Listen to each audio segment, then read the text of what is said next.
ਧੰਨ ਹਨ ਧੰਨ ਹਨ ਧੰਨ ਹਨ ਪਰਮ ਪੂਜਨੀਕ ਸੱਚੇ ਸਤਿਗੁਰੂ ਵਾਹਿਗੁਰੂ ਸ੍ਰੀ ਗੁਰੂ ਅਰਜਨ ਦੇਵ ਸਾਹਿਬ ਜੀ ਧੰਨ ਹਨ।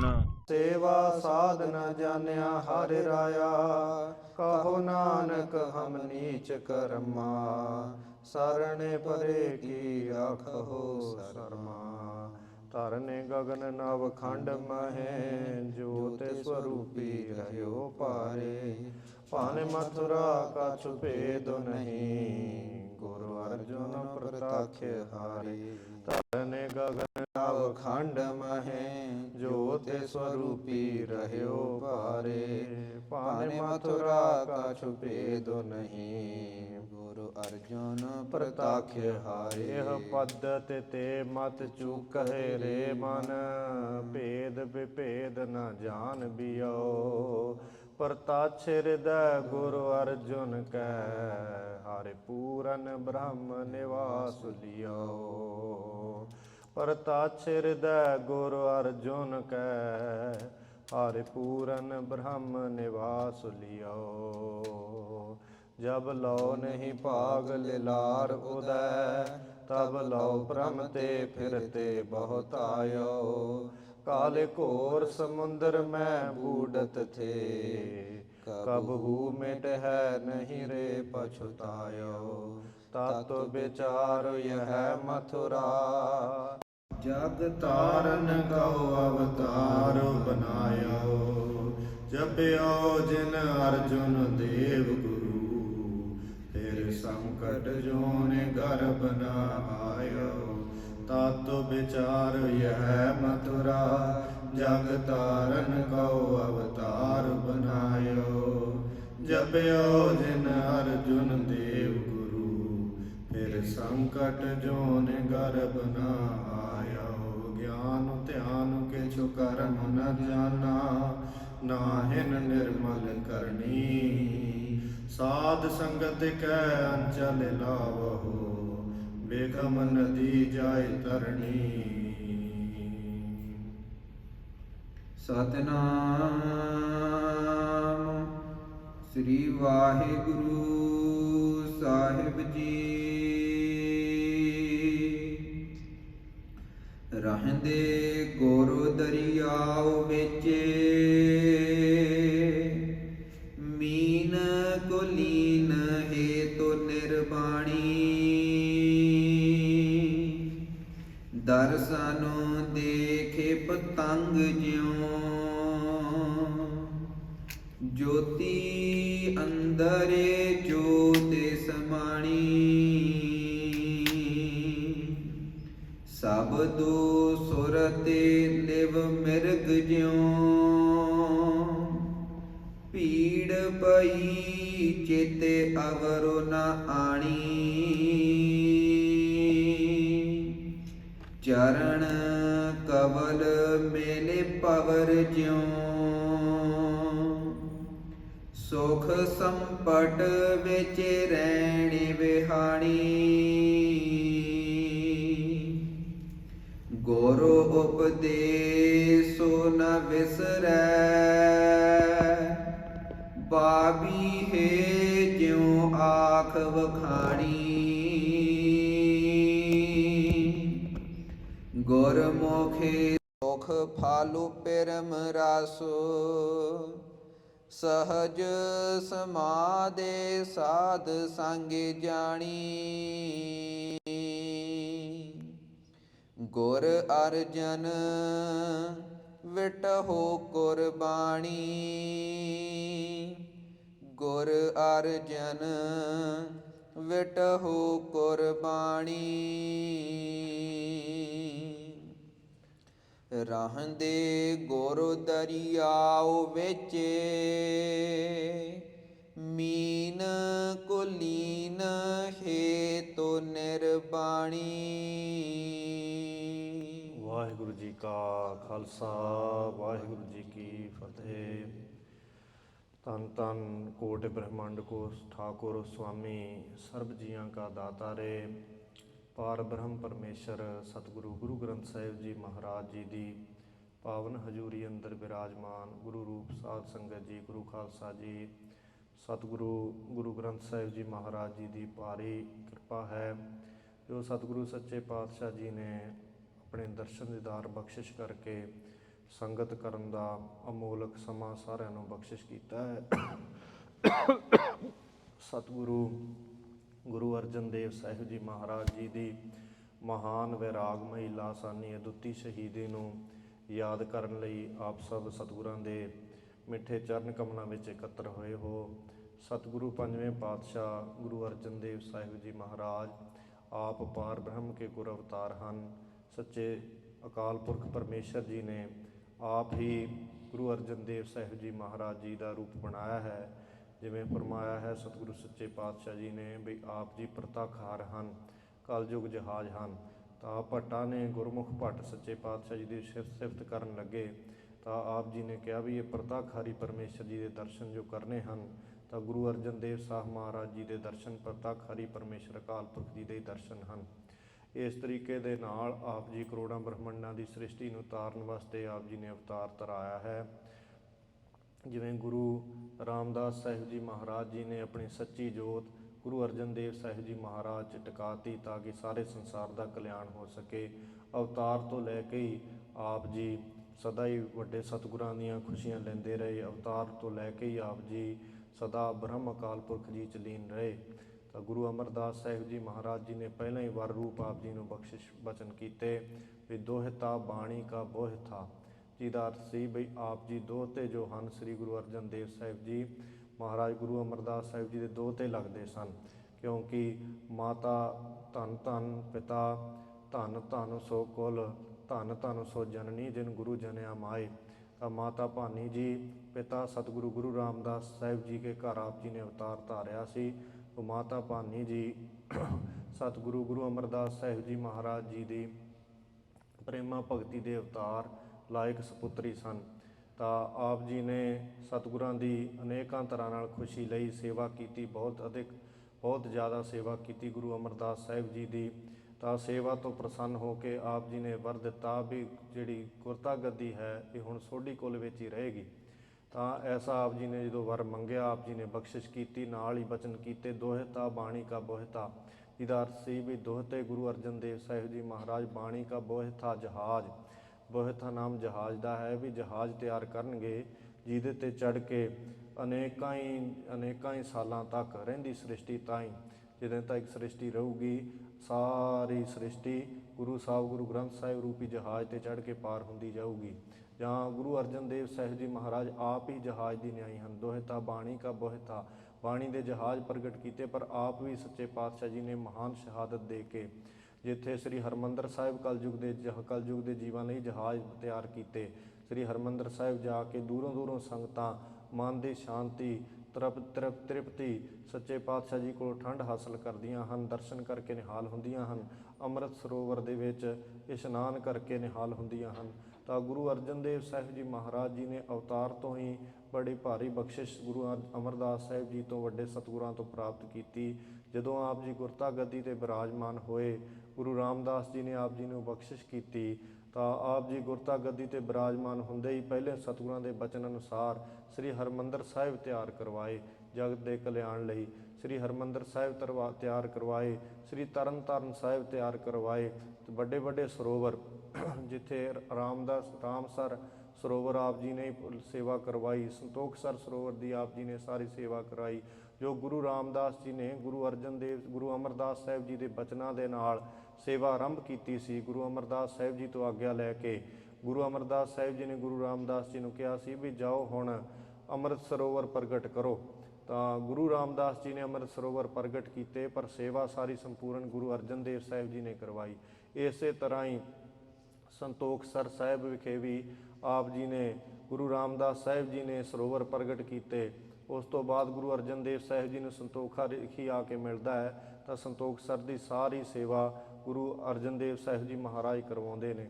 ਇਸੇ ਤਰੀਕੇ ਨਾਲ ਰਾਮਸਰ ਦੀ ਸੇਵਾ ਵੀ ਆਪ ਜੀ ਨੇ ਕਰਵਾਈ। ਤਾਂ ਸਤਿਗੁਰੂ ਸੱਚੇ ਪਾਤਸ਼ਾਹ ਜੀ ਦੀ ਹੁਕਮ ਦੇ ਨਾਲ ਮਹਾਨ ਪਵਿੱਤਰ ਤੀਰਥ ਤਰਨਤਾਰਨ ਸਾਹਿਬ ਆਪ ਜੀ ਨੇ ਪ੍ਰਗਟ ਕੀਤੇ। ਇਸ ਤਰੀਕੇ ਨਾਲ ਜਗਤ ਦਾ ਕਲਿਆਣ ਕਰਨ ਲਈ ਅਨੇਕਾਂ ਹੀ ਵਾਰ ਬੋਲੀਆਂ, ਅਨੇਕ ਥਾਵਾਂ ਤੇ ਆਪ ਜੀ ਨੇ ਚਰਨ ਕਮਲ ਪਾਏ, ਕਰਤਾਰਪੁਰ ਸਾਹਿਬ ਵਸਾਏ। ਤਾਂ ਸਤਿਗੁਰੂ ਸੱਚੇ ਪਾਤਸ਼ਾਹ ਮਹਾਰਾਜ ਜੀ ਨੇ ਜਿੱਥੇ ਜਗਤ ਕਲਿਆਣ ਲਈ ਸਰੋਵਰ ਬਣਵਾਏ, ਬੌਲੀਆਂ ਬਣਵਾਈਆਂ, ਗੁਰਧਾਮ ਬਣਾਏ, ਗੁਰਦੁਆਰਾ ਸਾਹਿਬ ਬਣਾਏ, ਉੱਥੇ ਆਪ ਜੀ ਨੇ ਸ੍ਰੀ ਹਰਿਮੰਦਰ ਸਾਹਿਬ ਤਿਆਰ ਕਰਵਾਏ। ਸ੍ਰੀ ਹਰਿਮੰਦਰ ਸਾਹਿਬ ਵਿੱਚ ਕਲਯੁਗ ਜਹਾਜ਼ ਸ੍ਰੀ ਗੁਰੂ ਗ੍ਰੰਥ ਸਾਹਿਬ ਜੀ ਮਹਾਰਾਜ ਜੀ ਦੇ ਰਾਮਸਰ ਸਾਹਿਬ ਵਿੱਚ ਬੈਠ ਕੇ ਬਾਣੀ ਉਚਾਰ ਕੇ ਸਰੂਪ ਤਿਆਰ ਕਰਕੇ ਸ੍ਰੀ ਹਰਿਮੰਦਰ ਸਾਹਿਬ ਪ੍ਰਕਾਸ਼ ਕੀਤੇ। ਇਸ ਤਰੀਕੇ ਨਾਲ 1606 ਈਸਵੀ ਤਾਈਂ ਆਪ ਜੀ ਨੇ ਇਹ ਸਾਰੇ ਕਾਰਜ ਕਰ ਲਏ ਸੀਗੇ। 1606 ਈਸਵੀ ਆਪ ਜੀ ਉਸ ਤੋਂ 2 ਸਾਲ ਪਹਿਲਾਂ ਪ੍ਰਕਾਸ਼ ਕਰਦੇ ਨੇ। ਭਾਦਰੋਂ ਸੁਦੀ ਏਕਮ ਵਾਲੇ ਦਿਨ ਸ੍ਰੀ ਹਰਿਮੰਦਰ ਸਾਹਿਬ ਵਿਖੇ ਸ੍ਰੀ ਗੁਰੂ ਗ੍ਰੰਥ ਸਾਹਿਬ ਜੀ ਦਾ ਬੜੇ ਪਿਆਰ ਸਤਿਕਾਰ ਦੇ ਨਾਲ ਪਹਿਲਾਂ ਆਪ ਜੀ ਪੋਥੀਆਂ ਲੈ ਕੇ ਆਉਂਦੇ ਹੈ। ਪੋਥੀਆਂ ਲਿਆ ਕੇ ਕਈ ਸਾਲਾਂ ਦੇ ਵਿੱਚ ਗੁਰਬਾਣੀ ਜੀ ਉਚਾਰ ਕੇ ਲਿਖਾ ਕੇ ਗੁਰੂ ਗ੍ਰੰਥ ਸਾਹਿਬ ਮਹਾਰਾਜ ਜੀ ਦੇ ਸੰਪੂਰਨ ਸਰੂਪ ਤਿਆਰ ਕਰਕੇ ਇੱਕ ਓੰਕਾਰ ਤੋਂ ਲੈ ਕੇ 18-10-20 ਤਾਈਂ ਆਪ ਜੀ ਨੇ ਬਾਣੀ ਉਚਾਰੀ। ਤਾਂ ਫਿਰ ਬਾਣੀ ਉਚਾਰ ਕੇ ਸੱਚੇ ਪਾਤਸ਼ਾਹ ਜੀ ਨੇ ਬਾਬਾ ਬੁੱਢਾ ਸਾਹਿਬ ਜੀ ਨੂੰ ਗ੍ਰੰਥੀ ਮੁੱਖ ਲਾ ਕੇ ਆਪ ਜੀ ਨੇ ਸੇਵਾ ਸੌਂਪ ਕੇ ਆਪ ਪਿੱਛੇ ਪਿੱਛੇ ਚੌਰ ਸਾਹਿਬ ਕਰਦੇ ਆਏ ਤੇ ਸ੍ਰੀ ਹਰਿਮੰਦਰ ਸਾਹਿਬ ਪ੍ਰਕਾਸ਼ ਕੀਤੇ। ਜਿੱਦਣ ਤੋਂ ਸ੍ਰੀ ਹਰਿਮੰਦਰ ਸਾਹਿਬ ਆਪ ਜੀ ਨੇ ਸ੍ਰੀ ਗੁਰੂ ਗ੍ਰੰਥ ਸਾਹਿਬ ਪ੍ਰਕਾਸ਼ ਕੀਤੇ ਤਾਂ ਬਾਬਾ ਬੁੱਢਾ ਸਾਹਿਬ ਜੀ ਪੁੱਛਣ ਲੱਗੇ, ਸੱਚੇ ਸਤਿਗੁਰੂ ਜੀ, ਗੁਰੂ ਗ੍ਰੰਥ ਸਾਹਿਬ ਜੀ ਮਹਾਰਾਜ ਜੀ ਦਾ ਸੁਖ ਆਸਣ ਕਿੱਥੇ ਤਿਆਰ ਕਰੀਏ, ਕਿੱਥੇ ਮਹਾਰਾਜ ਨੂੰ ਰਾਤ ਨੂੰ ਬਿਰਾਜਮਾਨ ਕਰਨਾ ਹੈ। ਤਾਂ ਮਹਾਰਾਜ ਗੁਰੂ ਅਰਜਨ ਦੇਵ ਸਾਹਿਬ ਜੀ ਕਹਿਣ ਲੱਗੇ, ਜਿੱਥੇ ਦਾਸਨਦਾਸ ਦਾ ਸਥਾਨ ਹੈ ਉੱਥੇ ਪਲੰਗ 'ਤੇ ਹੀ ਸੱਚੇ ਪਾਤਸ਼ਾਹ ਮਹਾਰਾਜ ਜੀ ਦਾ ਹੀ ਸੁਖ ਆਸਣ ਕਰਨਾ ਹੈ। ਤਾਂ ਕਹਿਣ ਲੱਗੇ ਫਿਰ ਸਤਿਗੁਰੂ ਜੀ ਆਪ ਜੀ ਲਈ ਇੱਕ ਨਾਲ ਵੱਖਰਾ ਪਲੰਗ ਢਾ ਦਈਏ। ਤਾਂ ਮਹਾਰਾਜ ਕਹਿਣ ਲੱਗੇ, ਨਹੀਂ ਜੀ, ਦਾਸਨਦਾਸ ਲਈ ਥੱਲੇ ਚਾਦਰ ਵਿਛਾ ਦਿਓ, ਹੁਣ ਤੋਂ ਦਾਸਨਦਾਸ ਥੱਲੇ ਬਿਰਾਜਿਆ ਕਰੂਗਾ। ਤਾਂ ਗੁਰੂ ਗ੍ਰੰਥ ਸਾਹਿਬ ਜੀ ਮਹਾਰਾਜ ਜੀ ਦਾ ਸਤਿਕਾਰ ਕਰਦੇ, ਜਿੱਥੇ ਅਕਾਲ ਤਖਤ ਸਾਹਿਬ ਦਾ ਸਥਾਨ ਹੋਣਾ ਉੱਥੇ ਆਪ ਜੀ ਕੋਠੜੀ ਸਾਹਿਬ ਦੇ ਵਿੱਚ, ਕੋਠੜੀ ਸਾਹਿਬ ਗੁਰਦੁਆਰਾ ਸਾਹਿਬ ਦੇ ਵਿੱਚ ਆਪ ਜੀ ਵਿਸ਼ਰਾਮ ਕਰਿਆ ਕਰਦੇ ਤੇ ਗੁਰੂ ਗ੍ਰੰਥ ਸਾਹਿਬ ਜੀ ਮਹਾਰਾਜ ਜੀ ਦੇ ਥੱਲੇ ਚਾਦਰ ਵਿਛਾ ਕੇ, ਪਲੰਗੇ ਦੇ ਥੱਲੇ ਚਾਦਰ ਵਿਛਾ ਕੇ ਆਪ ਜੀ ਨਿਤਾ ਪ੍ਰਤੀ ਵਿਸ਼ਰਾਮ ਕਰਦੇ। ਇੰਨਾ ਸਤਿਕਾਰ ਗੁਰੂ ਗ੍ਰੰਥ ਸਾਹਿਬ ਜੀ ਮਹਾਰਾਜ ਜੀ ਦਾ ਕਰਦੇ। ਜਿੱਦਣ ਤੋਂ ਸ੍ਰੀ ਗੁਰੂ ਗ੍ਰੰਥ ਸਾਹਿਬ ਜੀ ਮਹਾਰਾਜ ਪ੍ਰਕਾਸ਼ ਹੋਏ ਉਦੋਂ ਤੋਂ ਲੈ ਕੇ ਕਦੇ ਵੀ ਸੱਚੇ ਪਾਤਸ਼ਾਹ ਜੀ ਮਹਾਰਾਜ ਸਾਹਮਣੇ ਗੁਰੂ ਗ੍ਰੰਥ ਸਾਹਿਬ ਦੀ ਹਜ਼ੂਰੀ ਦੇ ਅੰਦਰ ਤਖਤ ਲਾ ਕੇ ਨਹੀਂ ਬੈਠੇ। ਆਪ ਜੀ ਗੁਰਤਾ ਗੱਦੀ ਦੇ ਉੱਚੇ ਥਾਂ ਤੇ ਨਹੀਂ ਬੈਠੇ। ਆਪ ਜੀ ਸਦਾ ਹੀ ਸੰਗਤ ਦੇ ਵਿੱਚ ਬੈਠਦੇ ਰਹੇ। ਅਮੋਲਕ ਕੀਰਤਨ ਹੁੰਦਾ, ਗੁਰਸਿੱਖ ਕੀਰਤਨ ਕਰਦੇ, ਸਤਿਗੁਰੂ ਆਪ ਵੀ ਕੀਰਤਨ ਕਰਦੇ, ਸੰਗਤਾਂ ਲਾਹੇ ਲੈਂਦੀਆਂ ਅਨੇਕ ਪ੍ਰਕਾਰ ਦੇ ਨਾਲ। 1604 ਤੋਂ ਲੈ ਕੇ 1606 ਈਸਵੀ ਤੱਕ ਜਦੋਂ ਮਹਾਰਾਜ ਨੇ ਸ਼ਹਾਦਤ ਦਿੱਤੀ ਹੈ, ਮਹਾਰਾਜ ਜੀ ਨੇ ਭਾਣਾ ਵਰਤਾਇਆ ਹੈ, ਉਦੋਂ ਤਾਈਂ ਸਤਿਗੁਰੂ ਸੱਚੇ ਪਾਤਸ਼ਾਹ ਜੀ ਨੇ ਅਨੇਕਾਂ ਗੁਰਸਿੱਖਾਂ ਨੂੰ ਨਿਹਾਲ ਕੀਤਾ। ਸ੍ਰੀ ਹਰਿਮੰਦਰ ਸਾਹਿਬ ਅੰਮ੍ਰਿਤਸਰ ਵਿਖੇ ਦੂਰੋਂ ਦੂਰੋਂ ਸੰਗਤ ਆਉਂਦੀ ਆਪ ਜੀ ਦੇ ਦਰਸ਼ਨਾਂ ਲਈ। ਤਾਂ ਇੱਕ ਦਿਨ ਸਾਧ ਸੰਗਤ ਜੀ ਜਹਾਂਗੀਰ ਵੱਲੋਂ ਮਹਾਰਾਜ ਸੱਚੇ ਪਾਤਸ਼ਾਹ ਜੀ ਨੂੰ ਸੱਦਾ ਦਿੱਤਾ ਗਿਆ ਸ਼ਹਾਦਤ ਲਈ। ਤਾਂ ਆਪ ਜੀ ਜਾਣਦੇ ਸੀ ਵੀ ਸ਼ਹਾਦਤ ਹੋਣੀ ਹੈ। ਉਸ ਸਮੇਂ ਜਦੋਂ ਆਪ ਜੀ ਸ਼ਹਾਦਤ ਲਈ ਗਏ ਹੈ ਤਾਂ ਸ਼ਹਾਦਤ ਲਈ ਗਏ ਨੇ ਤੇ 5 ਰਾਤਾਂ ਚੰਦੂ ਦੁਸ਼ਟ ਪਾਪੀ ਨੀਚ ਸੇ ਵੀ ਨੀਚ ਅਤ ਨੀਚ ਚੰਦੂ ਦੇ ਘਰੇ ਆਪ ਜੀ 5 ਰਾਤਾਂ ਰਹੇ ਨੇ, ਜੋ ਬੜੀਆਂ ਕਸ਼ਟ ਭਰੀਆਂ ਰਾਤਾਂ ਸਨ। ਬੜੇ ਭਾਰੀ ਤਸੀਹੇ, ਬੜੇ ਅਕਹਿ ਤੇ ਅਸਹਿ ਕਸ਼ਟ ਆਪ ਜੀ ਨੂੰ ਜਿਹੜੇ ਕਹੇ ਨਹੀਂ ਜਾ ਸਕਦੇ, ਜਿਹੜੇ ਕਿਸੇ ਤੋਂ ਸਹੇ ਨਹੀਂ ਜਾ ਸਕੇ, ਉਹ ਆਪ ਜੀ ਨੇ ਸਹਾਰੇ। ਉਹ ਭੁੱਖ ਉਨੀਂਦਰਾ ਕੱਟਿਆ, ਅਨੇਕਾਂ ਭੁੱਖ ਉਨੀਂਦਰਾ ਕੱਟਦੇ ਕੁਬੋਲ ਸਹਾਰੇ। ਅਨੇਕ ਤਰ੍ਹਾਂ ਦੇ ਨਾਲ ਦੁਸ਼ਮਣਾਂ ਨੇ, ਵੈਰੀਆਂ ਨੇ ਸਤਿਗੁਰੂ ਸੱਚੇ ਪਾਤਸ਼ਾਹ ਜੀ ਨੂੰ, ਮਹਾਂਪਾਪੀਆਂ ਨੇ ਕਸ਼ਟ ਦੇਣ ਦੀ ਕੋਸ਼ਿਸ਼ ਕੀਤੀ। ਸਤਿਗੁਰੂ ਜੀ ਨੇ ਸਿਦਕ ਦੀ ਪਰਖ ਕੀਤੀ, ਸਤਿਗੁਰੂ ਜੀ ਨੂੰ ਆਪਣੇ ਉੱਚੇ ਸੁੱਚੇ ਸਿੱਖੀ ਧਰਮ ਤੋਂ ਡਲਾਉਣ ਦੀ ਕੋਸ਼ਿਸ਼ ਕੀਤੀ, ਪਰ ਆਪ ਜੀ ਡੋਲੇ ਨਹੀਂ। ਇਹ ਸਾਰਾ ਦਾ ਸਾਰਾ ਸਾਧ ਸੰਗਤ ਜੀ ਜਿਹੜਾ ਵਿਸਤਾਰ ਨਾਲ ਪ੍ਰਸੰਗ ਹੈ, ਕਿਉਂਕਿ ਸੋਮਵਾਰ ਵੀ ਗੁਰੂ ਸਾਹਿਬ ਦੀ ਕਿਰਪਾ ਦੇ ਨਾਲ ਸ਼ਹੀਦੀ ਦਿਹਾੜਾ ਮੰਗਲਵਾਰ ਦਾ 23 ਤਰੀਕ ਬਣਦੀ ਹੈ। ਤਾਂ ਸੋਮਵਾਰ ਨੂੰ ਇਹ ਸਾਰਾ ਦਾ ਸਾਰਾ ਪ੍ਰਸੰਗ ਦਾਸਨਦਾਸ ਸਤਿਗੁਰੂ ਸਾਹਿਬ ਜੀ ਦੀ ਕਿਰਪਾ ਨਾਲ ਸੁਣਾਉਣ ਦਾ ਖੋਲ ਕੇ ਯਤਨ ਕਰੂਗਾ। ਤਾਂ ਉਸ ਦਿਨ ਵੀ ਆਪ ਜੀ ਨੇ ਹਾਜ਼ਰੀਆਂ ਭਰਨੀਆਂ ਅੱਜ ਸਮੇਂ ਅਨੁਸਾਰ। ਫਿਰ ਜਿਵੇਂ ਸਤਿਗੁਰੂ ਸਾਹਿਬ ਜੀ ਨੇ 5 ਰਾਤਾਂ ਕਸ਼ਟ ਦੇ ਵਿੱਚ ਸਹਾਰੀਆਂ ਤੇ ਮਹਾਨ ਸ਼ਹਾਦਤ ਦਿੱਤੀ, ਤਾਂ ਉਸ ਦੇ ਸਤਿਗੁਰੂ ਸੱਚੇ ਪਾਤਸ਼ਾਹ ਜੀ ਦੀ ਗਵਾਹੀ ਭਰਦੀ ਹੋਈ ਜੋ ਬਾਣੀ ਹੈ ਭਾਈ ਗੁਰਦਾਸ ਜੀ ਨੇ ਉਚਾਰਨ ਕੀਤੀ ਹੈ, ਜੋ ਜਿਸ ਦਾ ਪਾਠ ਆਪ ਜੀ ਨੇ ਸਰਵਣ ਕੀਤਾ ਹੈ। ਤਾਂ ਇਹ ਮਹਾਨ ਪਵਿੱਤਰ ਗੁਰਬਾਣੀ ਪਰਮ ਪੂਜਨੀਕ ਬ੍ਰਹਮ ਗਿਆਨੀ ਕੈ ਗਰੀਬੀ ਸਮਾਹਾ, ਬ੍ਰਹਮ ਗਿਆਨੀ ਪਰਉਪਕਾਰ ਉਮਾਹਾ। ਧੰਨ ਗੁਰੂ ਗ੍ਰੰਥ ਸਾਹਿਬ ਜੀ ਮਹਾਰਾਜ ਜੀ ਦੇ ਪਹਿਲੇ ਲਿਖਾਰੀ, ਆਪਣੇ ਪਵਿੱਤਰ ਹੱਥਾਂ ਦੇ ਨਾਲ ਸਤਿਗੁਰੂ ਸੱਚੇ ਪਾਤਸ਼ਾਹ ਜੀ ਦੇ ਸਰੂਪ ਲਿਖਣ ਵਾਲੇ ਸਤਿਗੁਰੂ ਗੁਰੂ ਅਰਜਨ ਦੇਵ ਸਾਹਿਬ ਜੀ ਮਹਾਰਾਜ ਦੇ ਮਾਮਾ ਜੀ। ਤਾਂ ਭਾਈ ਸਾਹਿਬ ਭਾਈ ਗੁਰਦਾਸ ਜੀ ਮਹਾਰਾਜ ਬ੍ਰਹਮ ਗਿਆਨੀ ਮਹਾਂਪੁਰਖਾਂ ਨੇ, ਪਰਮ ਪੂਜਨੀਕ ਮਹਾਂਪੁਰਖਾਂ ਨੇ ਇਹ ਗੁਰਬਾਣੀ ਜੀ ਦੇ ਵਿੱਚ ਵਾਰ ਉਚਾਰੀ ਹੈ 5ਵੇਂ ਪਾਤਸ਼ਾਹ ਦੀ ਸ਼ਹੀਦੀ ਲਈ। ਜਿਸ ਦਾ ਪਾਠ ਆਪ ਜੀ ਨੇ ਸਰਵਣ ਕੀਤਾ ਹੈ, ਤੇ ਨਾਲ ਨਾਲ ਸਤਿਗੁਰੂ ਸੱਚੇ ਪਾਤਸ਼ਾਹ ਜੀ ਦੀ ਸ਼ਹੀਦੀ ਯਾਦ ਕਰੀਏ। ਨਾਲ ਨਾਲ ਜਿਵੇਂ ਭਾਈ ਗੁਰਦਾਸ ਸਾਹਿਬ ਜੀ ਫਰਮਾ ਰਹੇ ਨੇ ਉਵੇਂ ਸਤਿਗੁਰਾਂ ਦੀ ਬਾਣੀ ਦੇ ਅਰਥ ਸਰਵਣ ਕਰੀਏ। ਇਹ ਜੋ ਮਹਾ ਵਿਸਮਾਦ ਗੁਰਸ਼ਬਦ ਹੈ ਸਾਧ ਸੰਗਤ ਜੀ, ਇੱਕ ਪੌੜੀ ਹੈ ਭਾਈ ਗੁਰਦਾਸ ਜੀ ਦੀ ਵਾਰਾਂ ਚੋਂ।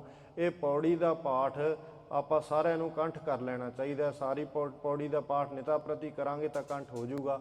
ਤਾਂ ਇੱਕੋ ਇੱਕ ਪੌੜੀ ਹੈ, ਇਹਨੂੰ ਨਿਤਾ ਪ੍ਰਤੀ ਜਪਣਾ ਚਾਹੀਦਾ ਹੈ, ਤਾਂ ਕਿ ਪੰਜਵੇਂ ਪਾਤਸ਼ਾਹ ਦੀ ਜੋ ਮਹਾਨ ਸ਼ਹਾਦਤ ਹੈ, ਜਿਸ ਵਰਗੀ ਹੋਰ ਕੋਈ ਸੰਸਾਰ ਤੇ ਸ਼ਹਾਦਤ ਨਹੀਂ, ਤਾਂ ਇਸ ਪੌੜੀ ਨੂੰ ਆਪ ਜੀ ਸਾਰਿਆਂ ਨੂੰ ਦਾਸ ਬੇਨਤੀ ਕਰਦਾ ਕੰਠ ਕਰੋ। ਅਰਥਾਂ 'ਚ ਚਿੱਤ ਟਿਕਾ ਕੇ, ਅੱਜ ਅਰਥ ਆਪ ਜੀ ਨੇ ਸਰਵਣ ਕਰ ਲੈਣੇ, ਤੇ ਅਰਥਾਂ 'ਚ ਚਿੱਤ ਟਿਕਾ ਕੇ ਇਸ ਪੌੜੀ ਦਾ ਜਾਪ ਕੀਤਾ ਜਾਵੇ, ਤਾਂ ਕਿ ਬ੍ਰਹਮ ਅਕਾਲ ਪੁਰਖ ਜੀ 'ਚ ਆਪਣੀ ਲੀਨਤਾ ਹੋਵੇ।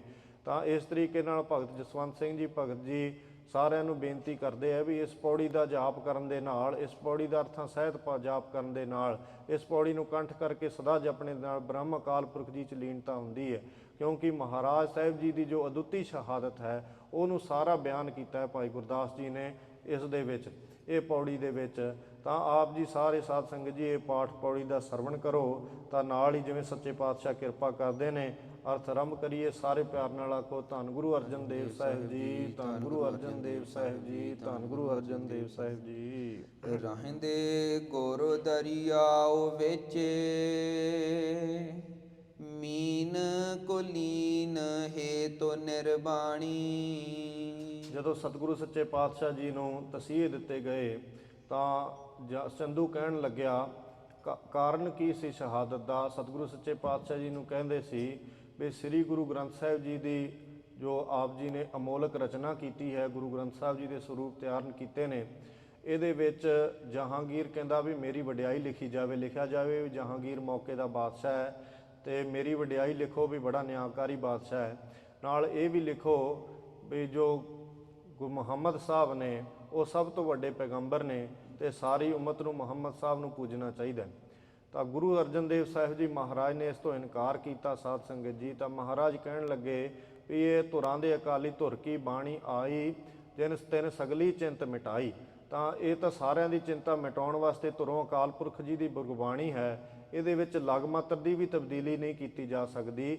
ਜੋ ਗੁਰੂ ਨਾਨਕ ਦੇਵ ਸਾਹਿਬ ਜੀ ਮਹਾਰਾਜ ਨੂੰ ਪਹਿਲੇ ਗੁਰਾਂ ਨੂੰ ਜਿਵੇਂ ਅਕਾਲ ਪੁਰਖ ਜੀ ਵੱਲੋਂ ਗੁਰਬਾਣੀ ਜੀ ਬਖਸ਼ਿਸ਼ ਹੋਏ ਹਨ, ਆਏ ਹਨ, ਉਸ ਅਨੁਸਾਰ ਹੀ ਲਿਖੇ ਨੇ। ਤਾਂ ਇਹਦੇ ਵਿੱਚ ਤਾਂ ਇਹ ਨਹੀਂ ਲਿਖਿਆ ਜਾ ਸਕਦਾ। ਤਾਂ ਇਹਨੂੰ ਬੜਾ ਸਾਧ ਸੰਗਤ ਜੀ ਰੋਹ ਚੜਿਆ। ਨਾਲ ਚੰਦੂ ਜਿਹੜਾ ਦੀਵਾਨ ਸੀ ਇਹਦਾ, ਚੰਦੂ ਦੁਸ਼ਟ ਪਾਪੀ ਕਹਿਣ ਲੱਗਿਆ ਵੀ ਤੁਸੀਂ ਫਿਕਰ ਨਾ ਕਰੋ ਬਾਦਸ਼ਾਹ, ਮੈਂ ਇਹਨਾਂ ਨੂੰ ਆਪਣੇ ਘਰੇ ਲੈ ਜਾਣਾ, ਆਪਣੇ ਘਰੇ ਲਿਜਾ ਕੇ ਮੈਂ ਸਾਰਾ ਦਾ ਸਾਰਾ ਆਪੇ ਹੀ ਮਨਵਾ ਲੂੰਗਾ। ਤਾਂ ਇਹ ਮਹਾਰਾਜ ਨੂੰ ਘਰੇ ਲੈ ਗਿਆ, ਕਿਉਂਕਿ ਸਾਧ ਸੰਗਤ ਜੀ ਇਹਦਾ ਬੇਟੀ ਦਾ ਨਾਤਾ ਸੱਚੇ ਪਾਤਸ਼ਾਹ ਜੀ ਨੇ ਹੰਕਾਰੀ ਜਾਣ ਕੇ ਲੈਣ ਤੋਂ ਇਨਕਾਰ ਕਰਤਾ ਸੀਗਾ। ਇਹ ਪਿਛਲੇ ਹਫਤੇ ਆਪ ਜੀ ਨੇ ਸਾਰੀ ਕਥਾ ਸਰਵਣ ਕੀਤੀ ਹੈ। ਤਾਂ ਸਤਿਗੁਰੂ ਸੱਚੇ ਪਾਤਸ਼ਾਹ ਨੇ ਸੰਗਤ ਦਾ ਹੁਕਮ ਮੰਨਦੇ ਹੋਏ, ਤਾਂ ਸੰਗਤ ਦੀ ਨਾਲ ਹੀ ਹੁਕਮ ਮੰਨਦੇ ਹੋਏ ਤੇ ਨਾਲ ਹੀ ਇਹਨੂੰ ਹੰਕਾਰੀ ਜਾਣ ਕੇ, ਕਿਉਂਕਿ ਇਹਨੇ ਗੁਰੂ ਘਰ ਨੂੰ ਮੋਰੀ ਕਿਹਾ ਸੀ ਤੇ ਆਪਣੇ ਆਪ ਨੂੰ ਚੁਬਾਰਾ ਕਿਹਾ ਸੀਗਾ, ਤਾਂ ਗੁਰੂ ਘਰ ਦਾ ਅਨਾਦਰ ਕੀਤਾ ਸੀ ਬੜਾ ਭਾਰੀ, ਤੇ ਇਹਦਾ ਸੱਚੇ ਪਾਤਸ਼ਾਹ ਜੀ ਨੇ ਬੇਟੀ ਦਾ ਨਾਤਾ ਠੁਕਰਾਤਾ ਸੀ, ਜਿਸ ਕਰਕੇ ਸਤਿਗੁਰਾਂ ਦੇ ਨਾਲ ਇਹਦੀ ਬੜੀ ਭਾਰੀ ਈਰਖਾ ਸੀ। ਤਾਂ ਸਤਿਗੁਰਾਂ ਨੂੰ ਕਹਿਣ ਲੱਗਿਆ ਆਪਣੇ ਘਰੇ ਲਿਜਾ ਕੇ, ਗੁਰੂ ਸਾਹਿਬ ਨੇ ਇਹਦੇ ਘਰੇ ਖਾਣਾ ਪੀਣਾ, ਖਾਣ ਤੋਂ ਪੀਣ ਤੋਂ ਕੁਝ ਵੀ ਇਨਕਾਰ ਕਰਤਾ। ਤਾਂ ਸਤਿਗੁਰੂ ਸਾਹਿਬ ਜੀ ਨੂੰ ਕਹਿਣ ਲੱਗਿਆ ਜੇ ਤਾਂ ਤੁਸੀਂ ਮੇਰੀਆਂ ਗੱਲਾਂ ਮੰਨ ਜਾਓ ਤੇ ਬਾਦਸ਼ਾਹ ਜਹਾਂਗੀਰ ਦੀਆਂ ਗੱਲਾਂ ਮੰਨ ਜਾਓ ਤਾਂ ਠੀਕ ਹੈ, ਨਹੀਂ ਤੁਹਾਨੂੰ ਬੜੇ ਭਾਰੀ ਕਸ਼ਟ ਸਹਾਰਨੇ ਪੈਣੇ। ਤਾਂ ਸਤਿਗੁਰੂ ਸਾਹਿਬ ਜੀ ਨੇ ਕਿਹਾ ਵੀ ਨਾ ਤਾਂ ਤੇਰੇ ਘੜੇ ਅੰਨ ਪਾਣੀ ਛਕਣਾ ਹੈ, ਕਿਸੇ ਚੀਜ਼ ਦੀ ਲੋੜ ਨਹੀਂ, ਨਾ ਕੋਈ ਗੱਲ ਮੰਨ ਸਕਦੇ ਆ। ਤੇ ਗੁਰਬਾਣੀ ਧੁਰਾਂ ਕੇ ਅਕਾਲ ਪੁਰਖ ਜੀ ਦੇ ਬਾਣੀ ਨੇ ਜਿਵੇਂ ਹੈ ਸਿੱਖਾਂ ਲਈ ਇਸ ਤਰ੍ਹਾਂ ਹੀ ਸਤਿਗੁਰੂ ਅਕਾਲ ਪੁਰਖ ਜੀ ਦੀ ਬਖਸ਼ਿਸ਼ ਇਸ ਤਰ੍ਹਾਂ ਹੀ ਰੱਖਣੀ ਹੈ, ਇਹਦੇ ਵਿੱਚ ਕੋਈ ਤਬਦੀਲੀ ਨਹੀਂ ਕੀਤੀ ਜਾ ਸਕਦੀ। ਤਾਂ ਇਹ ਕਹਿਣ ਲੱਗਿਆ ਫਿਰ ਮੇਰੀ ਬੇਟੀ ਦਾ ਨਾਤਾ ਪ੍ਰਵਾਨ ਕਰ ਲਓ, ਜੇ ਮੇਰੀ ਬੇਟੀ ਦਾ ਰਿਸ਼ਤਾ ਲੈ ਲਵੋ ਤਾਂ ਫਿਰ ਮੈਂ ਤੁਹਾਡਾ ਬਾਦਸ਼ਾਹ ਜਹਾਂਗੀਰ ਨਾਲ ਗੱਲ ਕਰਕੇ ਤੁਹਾਡੇ ਕਸ਼ਟ ਟਲਵਾ ਸਕਦਾ ਹੈ। ਤਾਂ ਸਤਿਗੁਰੂ ਸਾਹਿਬ ਜੀ ਨੇ ਇਸ ਤੋਂ ਵੀ ਮਨਾ ਕਰਤਾ। ਤਾਂ ਫਿਰ ਇਹਨੇ ਸੱਚੇ ਪਾਤਸ਼ਾਹ ਜੀ ਨੂੰ ਕਸ਼ਟ ਦੇਣੇ ਆਰੰਭ ਕੀਤੇ। ਸਤਿਗੁਰੂ ਜੀ ਨੂੰ ਤੱਤੀ ਦੇਗ ਪਾਣੀ ਦੀ ਕੀਤੀ, ਦੇਗ 'ਚ ਪਾਣੀ ਉਬਾਲਿਆ ਗਿਆ। ਸਤਿਗੁਰੂ ਸਾਹਿਬ ਜੀ ਨੂੰ ਇਹਨੇ ਦੇਗ ਦੇ ਵਿੱਚ ਬਿਠਾਇਆ, ਉਬਲਦੀ ਦੇਗ ਵਿੱਚ ਮਹਾਰਾਜ ਨੇ ਚੌਂਕੜਾ ਲਾਇਆ। ਤਾਂ ਬੜੇ ਭਾਰੇ ਸਰੀਰ ਤੇ ਕਸ਼ਟ ਮਹਾਰਾਜ ਜੀ ਨੇ ਸਹਾਰੇ। ਤਾਂ ਜਦੋਂ ਸਤਿਗੁਰੂ ਸੱਚੇ ਪਾਤਸ਼ਾਹ ਜੀ ਨੂੰ ਸਾਰੀ ਦਿਹਾੜੀ ਦੇਗ ਦੇ ਵਿੱਚ ਉਬਾਲ ਕੇ ਬਾਹਰ ਕੱਢਿਆ ਗਿਆ ਤਾਂ ਬੜੇ ਹੀ ਸਤਿਗੁਰੂ ਸੱਚੇ ਪਾਤਸ਼ਾਹ ਦੇ ਸਰੀਰ ਤੇ ਫਲੂਏ ਹੋ ਗਏ, ਬੜੇ ਹੀ ਸੱਚੇ ਪਾਤਸ਼ਾਹ ਜੀ ਨੂੰ ਕਸ਼ਟ ਹੋਏ। ਮਾਸ ਢਲ ਕੇ ਆਉਣ ਲੱਗਿਆ ਸਾਰਾ ਸਰੀਰ ਤੋਂ। ਫਿਰ ਇਹਨੇ ਤੱਤੀ ਤਵੀ ਤੇ ਬਿਠਾ ਕੇ ਸਤਿਗੁਰੂ ਜੀ ਨੂੰ ਜਦੋਂ ਨਹੀਂ ਮੰਨੇ ਮਹਾਰਾਜ, ਅਡੋਲ ਰਹੇ, ਤਾਂ ਇਹਨੇ ਫਿਰ ਤੱਤਾ ਰੇਤਾ ਸੀਸ ਤੇ ਪਾਉਣਾ ਆਰੰਭ ਕੀਤਾ। ਗਰਮਾ ਗਰਮ ਰੇਤਾ ਕਰਕੇ ਸਤਿਗੁਰੂ ਜੀ ਦੇ ਸੀਸ ਦੇ ਉੱਤੇ ਰੇਤਾ ਪਾਉਣਾ ਆਰੰਭ ਕਰਤਾ। ਥੱਲੋਂ ਤੱਤੀ ਤਵੀ ਲੋਹ ਤਿਆਰ ਕਰਕੇ ਜੀ, ਤੇ ਸਾਧ ਸੰਗਤ ਜੀ ਰੋਟੀਆਂ ਪਕਾਉਣੇ ਆਪਾਂ ਇਹਨੂੰ ਲੋਹ ਕਹਿੰਦੇ ਆ। ਇਹ ਲੋਹ ਤੱਤੀ ਤਵੀ ਨੂੰ ਪੂਰਾ ਥੱਲੋਂ ਸੇਕ ਚੰਗਾ ਲਾ ਕੇ, ਤਾਂ ਉਤੋਂ ਇੱਕ ਤਾਂ ਜੇਠ ਦੀ ਗਰਮੀ ਹੋਵੇ, ਸੂਰਜ ਤਪਦਾ, ਤੇ ਉਤੋਂ ਸਤਿਗੁਰੂ ਸੱਚੇ ਪਾਤਸ਼ਾਹ ਨੂੰ ਤੱਤੀ ਤਵੀ ਤੇ ਖੜਾ ਕਰ ਰਿਹਾ, ਇਸ ਤਰੀਕੇ ਨਾਲ ਤਸੀਹੇ ਦੇ ਰਿਹਾ ਹੈ। ਤਾਂ ਸਤਿਗੁਰੂ ਸੱਚੇ ਪਾਤਸ਼ਾਹ ਜੀ ਫਿਰ ਵੀ ਅਡੋਲ ਰਹੇ, ਇਹਦੀ ਇੱਕ ਵੀ ਗੱਲ ਨਾ ਮੰਨੀ। ਕਹਿਣ ਲੱਗਿਆ ਜੇ ਪਾਣੀ ਪੀਣਾ ਹੈ, ਜੇ ਤੁਸੀਂ ਪਾਣੀ ਪੀਣਾ ਹੈ ਜਾਂ ਕੁਛ ਖਾਣਾ ਹੈ, ਤਾਂ ਤੁਹਾਨੂੰ 1-1 ਲੱਖ ਰੁਪਈਆ ਦੇਣਾ ਪਊਗਾ। ਤਾਂ ਜੇ ਤੁਸੀਂ 2 ਲੱਖ ਰੁਪਈਆ ਜੁਰਮਾਨਾ ਭਰ ਦੋ ਤਾਂ ਵੀ ਮੈਂ ਬਾਦਸ਼ਾਹ ਨਾਲ ਗੱਲ ਕਰਕੇ ਤੁਹਾਨੂੰ ਛੁਡਾ ਸਕਦਾ। ਸਤਿਗੁਰੂ ਸੱਚੇ ਪਾਤਸ਼ਾਹ ਕਹਿਣ ਲੱਗੇ ਵੀ ਇਹ ਜੋ ਸੰਗਤ ਦਾ ਪੈਸਾ ਹੈ, ਇਹ ਆਪਦੇ ਤੇ ਖਰਚ ਕਰਨ ਲਈ ਨਹੀਂ ਹੈ, ਇਹ ਸੰਗਤ ਦਾ ਪੈਸਾ ਸੰਗਤ ਤੇ ਲਾਉਣ ਵਾਸਤੇ ਹੀ ਹੈ। ਤਾਂ ਸਤਿਗੁਰਾਂ ਨੇ 2 ਲੱਖ ਰੁਪਈਆ ਜੁਰਮਾਨਾ ਦੇਣ ਤੋਂ ਵੀ ਇਨਕਾਰ ਕਰਤਾ। ਫਿਰ ਬੜੇ ਭਾਰੀ ਤਸੀਹੇ ਸਤਿਗੁਰਾਂ ਜੀ ਨੂੰ ਦੇਣ ਲੱਗਿਆ। ਤਾਂ ਜਦੋਂ ਉਬਲਦੀ 3 ਪ੍ਰਕਾਰ ਦੇ ਤਸੀਹੇ ਸਾਧ ਸੰਗਤ ਜੀ ਇਤਿਹਾਸ 'ਚ ਲਿਖੇ ਨੇ, ਜੋ ਇਹਨੇ ਸੱਚੇ ਪਾਤਸ਼ਾਹ ਜੀ ਨੂੰ ਦਿੱਤੇ। ਉਬਲਦੀ ਦੇਗ ਵਿੱਚ ਮਹਾਰਾਜ ਨੂੰ ਚੌਂਕੜਾ ਲਵਾਇਆ। ਹੁਣ ਪਾਣੀ ਉਬਲਿਆ ਹੋਵੇ ਤੇ ਕਿੰਨਾ ਜ਼ਿਆਦਾ ਗਰਮ ਹੁੰਦਾ ਹੈ, ਉਹਦੇ ਵਿੱਚ ਵੱਡਾ ਦੇਗ ਤਿਆਰ ਕੱਟ ਕੇ, ਦੇਗਚਾ ਬਹੁਤ ਵੱਡਾ, ਉਹਦੇ ਵਿੱਚ ਸਤਿਗੁਰਾਂ ਨੂੰ ਬਿਠਾਇਆ। ਥੱਲੋਂ ਅੱਗ ਦੇ ਝੋਕੇ ਲਾਈ ਜਾਂਦਾ, ਅੱਗ ਹੋਰ ਤੇਜ਼ ਕਰੀ ਜਾਂਦਾ।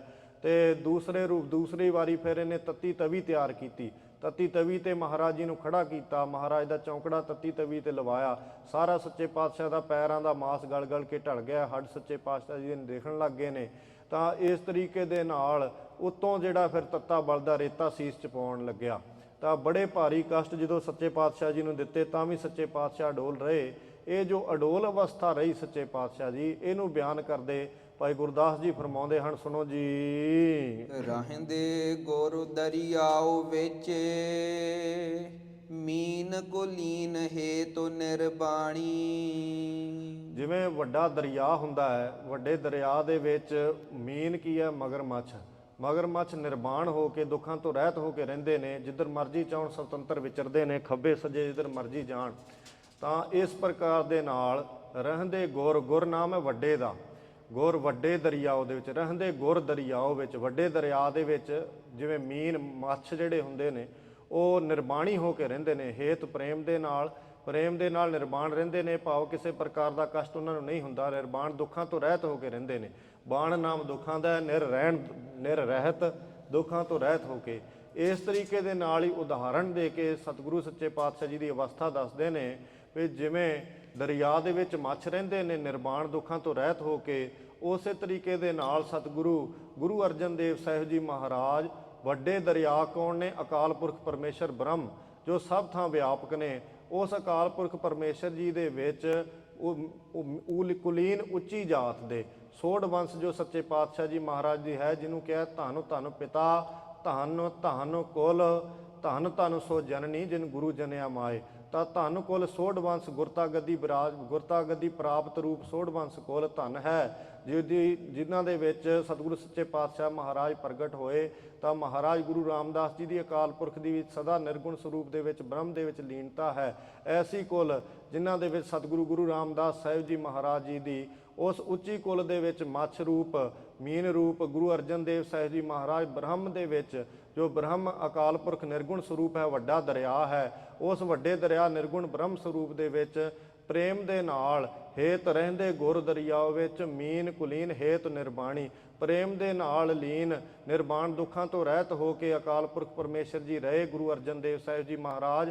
ਚਾਹੇ ਜਿੰਨੇ ਮਰਜ਼ੀ ਬਾਹਰ ਦੁੱਖ ਸਨ, ਫਿਰ ਵੀ ਦੁੱਖਾਂ ਤੋਂ ਰਹਿਤ ਹੋ ਕੇ ਹੀ ਆਪ ਜੀ ਮੱਛ ਵਾਂਗ ਨਿਰਲੇਪ ਰਹੇ ਸਾਰੇ ਦੁੱਖਾਂ ਤੋਂ। ਜਿੰਨੇ ਮਰਜ਼ੀ ਤਸੀਹੇ ਦਿੱਤੇ ਗਏ, ਚਾਹੇ ਆਪ ਜੀ ਨੂੰ ਤੱਤੀ ਤਵੀ ਤੇ ਬਿਠਾਇਆ ਗਿਆ, ਉਬਲਦੀ ਦੇਗ ਦੇ ਵਿੱਚ ਚੌਂਕੜਾ ਲਵਾਇਆ ਗਿਆ, ਤੱਤਾ ਬਲਦਾ ਸਿਰ ਤੇ ਰੇਤਾ ਸੀਸ ਤੇ ਪਵਾਇਆ ਗਿਆ, ਫਿਰ ਵੀ ਆਪ ਜੀ ਨੇ ਕਿਸੇ ਪ੍ਰਕਾਰ ਦਾ ਦੁੱਖ ਸਰੀਰ ਤੇ ਨਹੀਂ ਮੰਨਿਆ। ਆਪ ਜੀ ਦੁੱਖਾਂ ਤੋਂ ਰਹਿਤ ਹੋ ਕੇ ਨਿਰਲੇਪ ਮੇਰ ਪਰਬਤ ਵਾਂਗ ਚੱਲ ਰਹੇ। ਤੂੰ ਮੇਰੋ ਮੇਰ ਪਰਬਤ ਸੁਆਮੀ, ਓਟ ਗਹੀ ਮੈਂ ਤੇਰੀ, ਨਾ ਤੁਮ ਡੋਲੋ ਨਾ ਹਮ ਗਿਰਤੇ, ਰੱਖ ਲੀਨੀ ਹਰ ਮੇਰੀ। ਤਾਂ ਐਸੀ ਉੱਚੀ ਅਵਸਥਾ ਦੇ ਮਾਲਕ ਗੁਰੂ ਅਰਜਨ ਦੇਵ ਸਾਹਿਬ ਜੀ ਮਹਾਰਾਜ ਦੁੱਖਾਂ ਤੋਂ ਰਹਿਤ ਹੋ ਕੇ ਭਾਰੀ ਤਸੀਹੇ ਸਹਿੰਦੇ ਨਿਰਲੇਪ ਅਵਸਥਾ 'ਚ ਲੀਨ ਹਨ।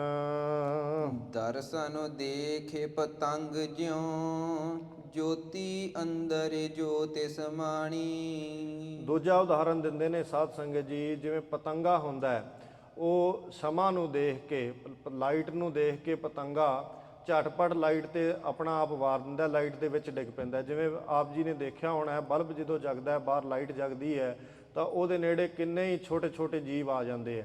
ਇਹ ਸਾਰੇ ਦੇ ਸਾਰੇ ਜੇ ਅੱਗ ਬਲਦੀ ਹੋਵੇ ਉਹਦੇ ਤੇ ਵੀ ਆਉਂਦੇ ਆ ਤਾਂ ਅੱਗ ਦੇ ਵਿੱਚ ਡਿੱਗ ਡਿੱਗ ਕੇ ਆਪਣੇ ਆਪ ਨੂੰ ਕੁਰਬਾਨ ਕਰ ਦਿੰਦੇ ਨੇ।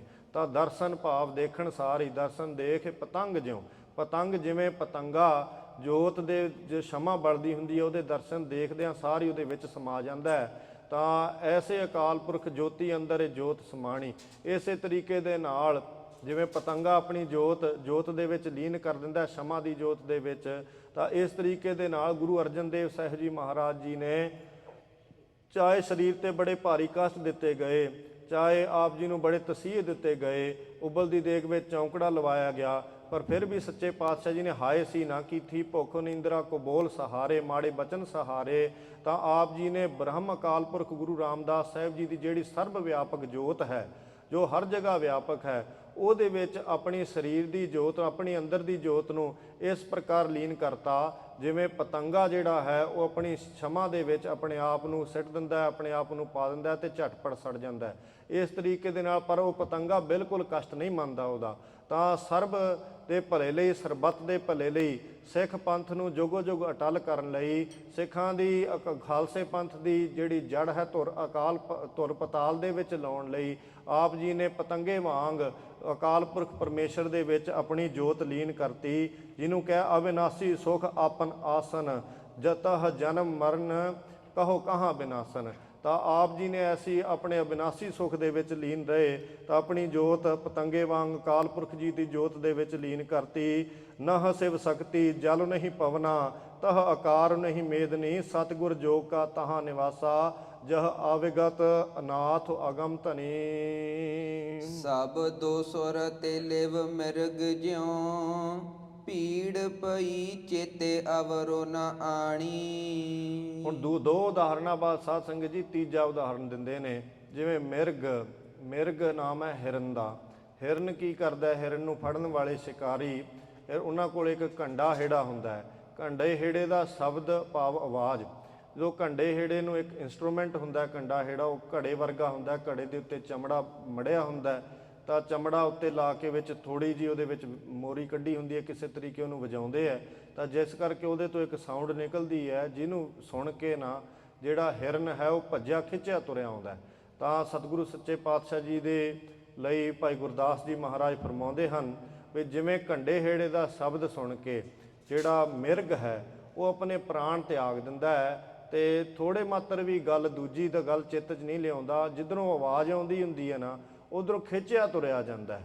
ਤਾਂ ਜਿਹੜੇ ਸ਼ਿਕਾਰੀ ਹੁੰਦੇ ਉਹ ਸਾਹਮਣੇ ਬੈਠੇ ਹੁੰਦੇ ਹੈ, ਜਿਉਂ ਆਵਾਜ਼ ਕਨੀ ਨੂੰ ਇਸ ਤਰੀਕੇ ਨਾਲ ਸਿਰ ਮੈਦਾਨ ਉਹ ਭੱਜਦਾ ਹੈ ਤਾਂ ਸਾਹਮਣੋਂ ਤੀਰ ਮਾਰਦੇ ਹੈ, ਤਾਂ ਮੱਥੇ 'ਚ ਤੀਰ ਸਹਾਰਦਾ ਰਹਿੰਦਾ ਹਿਰਨ, ਪਰ ਤੀਰ ਸਹਾਰਦਾ ਹੋਇਆ ਵੀ ਉਸ ਘੰਡੇ ਹੇੜੇ ਦੀ ਆਵਾਜ਼ ਤੋਂ ਪਿੱਛੇ ਨਹੀਂ ਮੁੜਦਾ, ਉਹਦੇ ਕਨੀ ਖਿੱਚਿਆ ਚਲਿਆ ਜਾਂਦਾ ਹੈ। ਇਸ ਤਰੀਕੇ ਦੇ ਨਾਲ ਭਾਈ ਗੁਰਦਾਸ ਜੀ ਲਿਖਦੇ ਨੇ, ਸਤਿਗੁਰੂ ਸੱਚੇ ਪਾਤਸ਼ਾਹ ਜੀ ਮਹਾਰਾਜ ਅਕਾਲ ਪੁਰਖ ਪਰਮੇਸ਼ਰ ਦੇ ਸਨਮੁਖ ਹੋ ਕੇ, ਜਿਵੇਂ ਹਿਰਨ ਤਾਂ ਘੰਡੇ ਹੇੜੇ ਦੀ ਆਵਾਜ਼ ਦੇ ਸਨਮੁਖ ਹੁੰਦਾ ਹੈ, ਤਾਂ ਸ਼ਬਦ ਸੁਰ ਤੇ ਲਿਵ ਮਿਰਗ ਜਿਉਂ, ਇਸ ਤਰੀਕੇ ਦੇ ਨਾਲ ਆਪ ਨੇ ਸ਼ਬਦ ਗੁਰਬਾਣੀ ਜੀ ਦੇ ਵਿੱਚ ਲਿਵ ਜੋੜ ਲਈ। ਜਿਵੇਂ ਮਿਰਗ ਨੇ ਘੰਡੇ ਹੇੜੇ ਦੀ ਆਵਾਜ਼ ਦੇ ਵਿੱਚ ਨਾਲ ਖਿੱਚਿਆ ਤੁਰਿਆ ਜਾਂਦਾ ਹੈ, ਸੁਰਤ ਜੋੜੀ ਹੁੰਦੀ ਹੈ, ਸ਼ਬਦ ਸੁਰ ਤੇ ਲਿਵ ਮਿਰਗ ਜਿਉਂ, ਭੀੜ ਪਈ ਚਿੱਤ ਅਵਰ ਨਾ ਆਣੀ।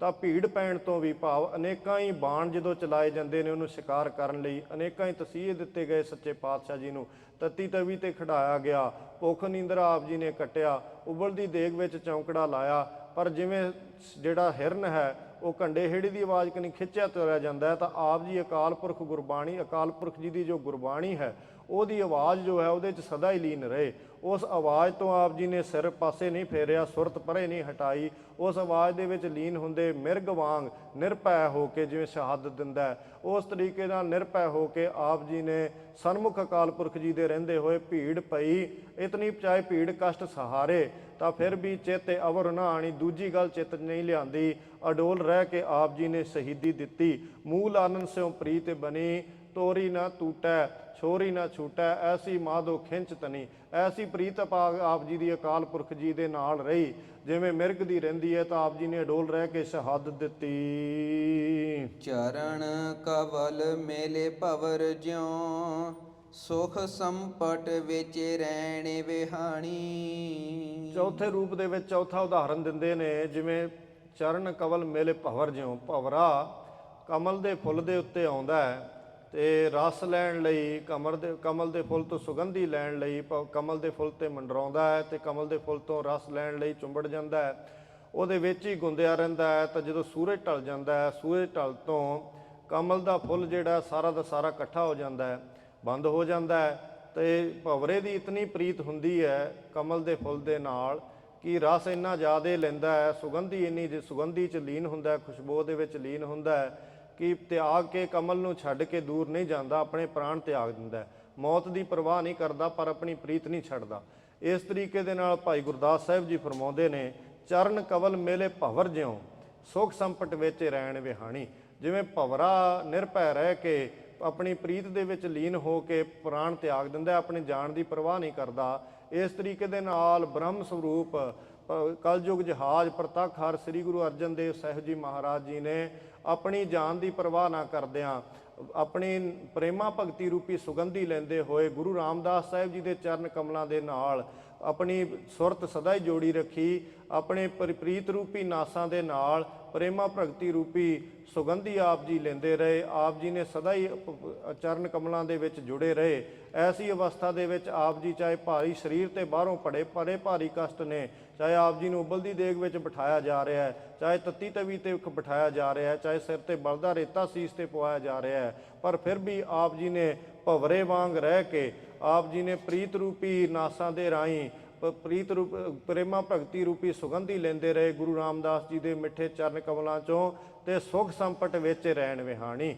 ਤੇ ਚਾਹੇ ਸ਼ਹੀਦੀ ਤੋਂ ਪਹਿਲਾਂ ਵਾਲੀ ਰਾਤ ਬੜੇ ਭਾਰੀ ਕਸ਼ਟਾਂ ਵਾਲੀ ਸੀ, ਭਾਈ ਗੁਰਦਾਸ ਜੀ ਲਿਖਦੇ ਨੇ ਬਹੁਤ ਕਸ਼ਟਾਂ ਵਾਲੀ ਰਾਤ ਸੀ, ਪਰ ਫਿਰ ਵੀ ਆਪ ਜੀ ਨੇ ਸੁਖ ਸੰਪਟ ਵਿੱਚ ਰਹਿਣ ਵਿਹਾਣੀ। ਤਾਂ ਜਿਹੜੀ ਰਾਤ ਹੈ ਨਾ, ਉਹ ਸੁਖ ਦੇ ਸੰਪਟ ਕੀ ਹੈ ਡੱਬੇ ਦੇ ਵਿੱਚ ਭਾਵ ਸਹਿਜ ਅਵਸਥਾ ਦੇ ਵਿੱਚ, ਜਿਵੇਂ ਅਕਾਲ ਪੁਰਖ ਪ੍ਰੇਮਾ ਜੀ ਦੀ ਇੱਕ ਰਸ ਬ੍ਰਹਮਾਨੰਦ ਰਸ ਲੈਂਦੇ ਆ, ਅਕਾਲ ਪੁਰਖ ਜੀ ਦੀ ਪ੍ਰੇਮਾ ਭਗਤੀ 'ਚ ਲੀਨ ਸੁਖ ਸੰਪਟ ਦੇ ਵਿੱਚ ਰਹਿਣ ਸਾਰੀ ਦੀ ਸਾਰੀ ਬਤੀਤ ਕੀਤੀ। ਚਾਹੇ ਸਰੀਰ ਨੂੰ ਤਾਂ ਬੜੇ ਭਾਰੀ ਕਸ਼ਟ ਦਿੱਤੇ ਗਏ, ਪਰ ਸੱਚੇ ਪਾਤਸ਼ਾਹ ਜੀ ਮਹਾਰਾਜ ਅਡੋਲ ਰਹੇ, ਕਿਉਂਕਿ ਇਸ ਕਰਕੇ ਹੀ ਫਿਰ ਆਪ ਜੀ ਦੀ ਸ਼ਹੀਦੀ ਨੂੰ ਸਦਾ ਸਦਾ ਪ੍ਰਣਾਮ ਹੈ। ਆਪ ਜੀ ਨੇ ਅਡੋਲ ਅਵਸਥਾ 'ਚ ਰਹਿ ਕੇ ਸ਼ਹੀਦੀ ਦਿੱਤੀ ਹੈ। ਆਪ ਜੀ ਡੋਲੇ ਨਹੀਂ, ਸਿੱਖਾਂ ਤਾਈਂ ਗੁਰਬਾਣੀ ਨਿਰੋਲ ਰੱਖਣ ਲਈ ਸੰਗਤ ਦਾ ਪੈਸਾ ਸਿੱਖਾਂ ਤੇ ਹੀ ਵਰਤਿਆ, ਆਪ ਜੀ ਨੇ ਆਪਣੇ ਸਰੀਰ ਤੇ ਵੀ ਨਹੀਂ ਵਰਤਿਆ। ਇਸ ਤਰੀਕੇ ਦੇ ਨਾਲ ਆਪਣੇ ਆਪ ਨੂੰ ਚਾਹੇ ਛੁਡਾ ਸਕਦੇ ਸੀ, 2 ਲੱਖ ਜੁਰਮਾਨਾ ਦੇ ਕੇ ਸੱਚੇ ਪਾਤਸ਼ਾਹ ਨੂੰ ਕਹਿੰਦੇ, ਜੰਦੂ ਕਹਿੰਦਾ ਮੈਂ ਆਪ ਜੀ ਨੂੰ ਛੱਡ ਦੂੰਗਾ, ਤੁਸੀਂ ਕਰੋ 2 ਲੱਖ ਰੁਪਈਆ ਜੁਰਮਾਨਾ ਦਿਓ, ਮੈਂ ਬਾਦਸ਼ਾਹ ਨਾਲ ਗੱਲ ਕਰਦਾ।